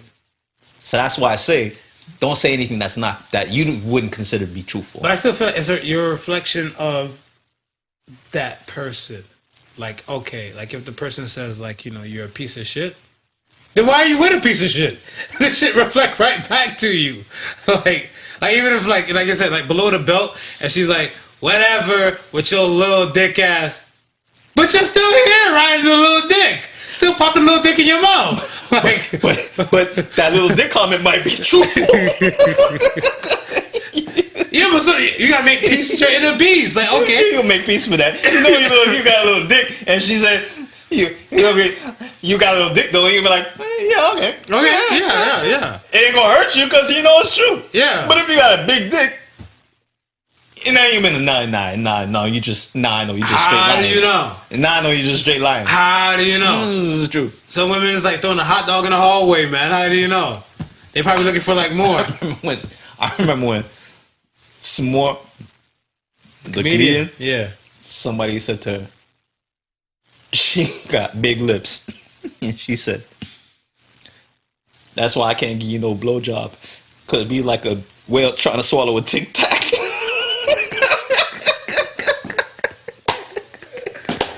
Ew. That's funny as fuck. That's true though. It's true though. Yeah. I heard a dude clap back with a girl. There was a guy and girl arguing in public and stuff one day. I think I was leaving like I think in some Jamaican restaurant. They're arguing and stuff for that, right? He's going to his car, she's going to their car and stuff. They were a couple, whatever, right? Don't know if they were a couple at the end of that night, but I was all in the mix trying to like walk slow to my car to see like what's going on. And he's like, whatever.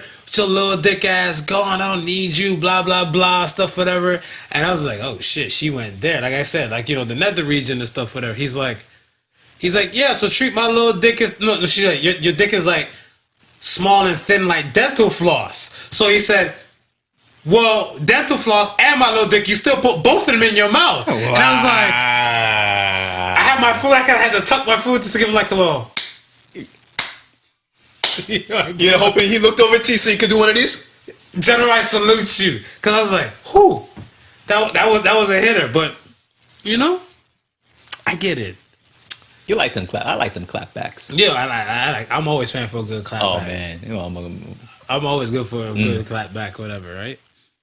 I had one dude told me, because he was a heavier set dude. And this is when we were young. We were at Burger King. We ran for lunch and got some food. We all did. We just talking and stuff like that.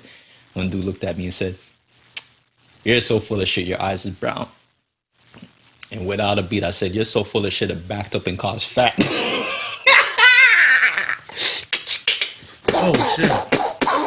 Oh shit! Clap back. Yeah, that was hurtful. You probably went home and put on a Tybo video. Oh, the whole table died. The whole table let him have it. Yeah, it's either woo or no. It was one of those woo no. Hope with 3 E's says, does condom sex count as sex? I have struggled with this question for the longest in my life, and for it to come back on my damn podcast, it's a funny thing. Here's what I'm saying. Yeah. I remember one day a girl said this and stuff, whatever, to me. I was having sex, had a condom on, and then I was like, oh shit. I'm like, is it all wet and all good for me? That's what I said. Right? And then she kind of just gave me like a look. You know, she got to look. I was killing from the back. She got to look back like, whatever, right? And then we just kind of proceed and stuff and everything like that. So when I was done, I was like, what was all that? She's like, if it was yours, you wouldn't have the condom on. And I was like, I thought we were boyfriend and girlfriend. Like, I was emotional. I was like, I thought we were boyfriend and girlfriend. Your words hurt. She's like, yeah, but you're not getting this until you throw a ring on. Whatever, right? And I was like, so I was like, did that really count as sex then? Because I'm not splashing inside. I'm going to say yes, it counts as sex. Okay, because I got mine. Penetration is the key. Penetration is the key. Mm. So, okay. Long as the penetration took place. Now, some people, some women and stuff, whatever, it takes a lot to penetrate for hymens to break. I guess because they're with Tic Tac men, you know? Right. Yeah. The whale of a tail Tic Tacs. Yeah. That doesn't count? He did technically penetrate, but hymen was not broken. No, if he penetrated, then that counts. But no hymen is broken? Yeah, no hymen broken. Yeah. Oh, okay. All right. So then you count that as sex too then? Yeah. Okay. SNF said, should singers suck dick or do things that can jeopardize their throat for their career? Is she slapping on the schlong dong? Because I mean, slap on a slong. I mean, I don't get the question. Is he ejaculating acid? I don't know. Why did you say it like that? It caught me off guard. She's slapping on the slong dong. Her performance already saw A1, and I already won it. Yeah. Who is this slapping on the slong dong? I need to know what could possibly be damaging to the throat unless he's extra large. He's shooting out acid. Isn't I thought there's some muscles like going at it and stuff, whatever, you know? I haven't done it. I've seen some stuff where I think like I guess the chick's like laying on the bed, right? Right. And she's kind of upside down like this, and the dude is kind of just jamming the dick down her throat, like and stuff, whatever. You can see like the impression down her throat. Right. That shit will fuck up a singing career, no? No, because I'm thinking because the reason why I say nah, because in order for that to reach, in order for his dick to reach so far, she has to relax her muscles. True.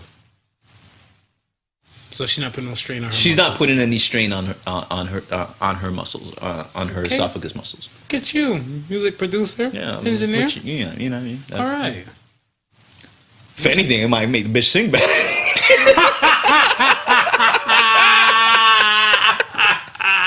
Slapping the slong. Sorry, I didn't mean to say bitch. Female singer sing better. All right, man. Got Associated Sons lined up? Yeah, I do. Go ahead. Try putting on your own jacket of success instead of riding somebody else's coattails. Oh, wow. Associated Sons. So says the Sons. Oh, wow. Yeah. Everyone's a critic. Everyone's a critic. Everyone's a critic. Everyone's a critic. I feel like a lot of people and stuff, whatever. You're right. They'll just jump on and stuff, whatever. The bandwagon. The bandwagon. As soon as it starts moving, man. That fast, and then, wow, that hit different. That hit different, man. I don't know, man. I'm every now and then I feel somebody on my coattails too, bro. Ooh. I don't know if you started feeling it yet, and it's not like it's not even like we got the tuxedo jacket on yet. No, you know what? I think the funny thing and stuff, whatever, is that it might be there, but maybe I might be not noticing it.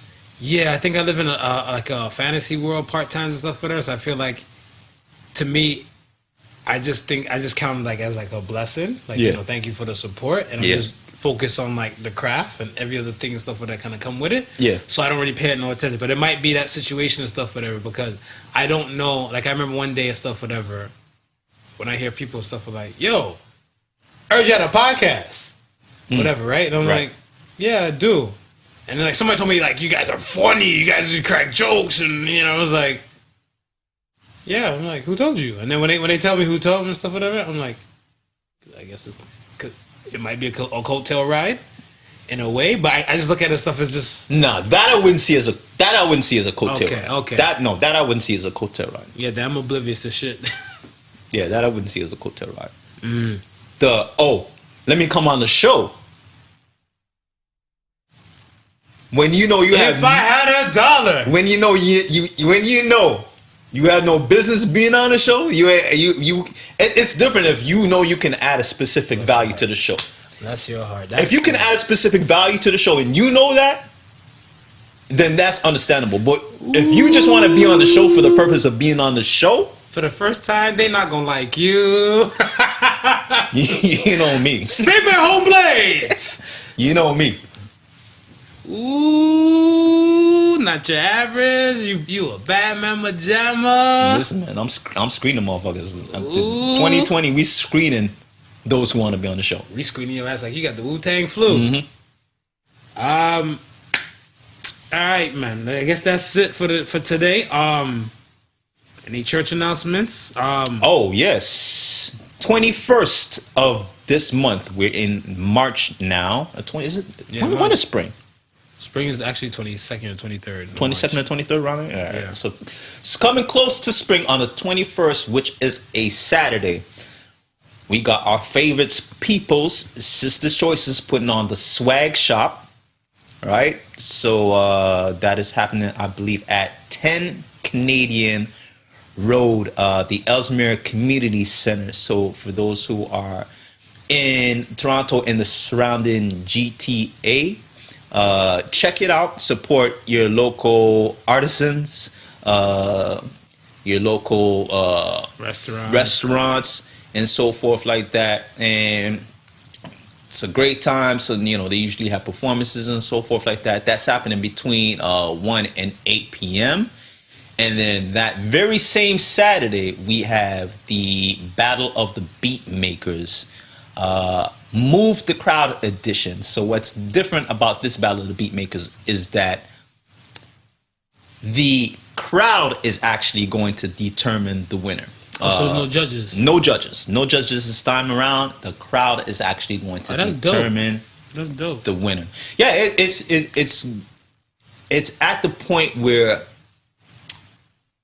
a lot of the community that comes out and support are very knowledgeable in what it takes to make a good beat. Right? And after all is said and done, when we have our competitions in the past, there's always the big conversation at the end. So-and-so should have won this, that, and so, you know what I mean? So we thought it'd be dope this time around to give the audience the chance to be a part of that determination of who should be winning. Nice, so nice. That's nice. So that's happening on the same day, the 21st, and that's between 8 p.m. and 12 at the Opera House. Don't know the exact location on Queen Street, but all the details, of course, is showing up on our IG page, our Facebook page, and I'll probably put it in the description of the YouTube post when the YouTube post goes up alongside with the video. Yep. So, that reminds me to remind you that we are on YouTube. If you got yourself a channel itself, or you do subscribe to other different stuff on YouTube, hit the subscribe and like button, man. Also like us on iTunes, Spotify, SoundCloud, wherever you listen to this show. Tuned in, wherever you Google listen to Play. this show, there's a like button, there's a subscribe button. Do all of that. Show your boys some love, man. We out here, we're putting the content together for y'all. And one of the ways that we get recognized for what we're doing is for you to give us the recognition. Facts. That's it. All right.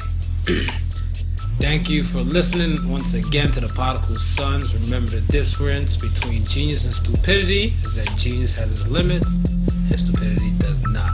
Peace and love. Y'all be easy. Peace. Have a great day.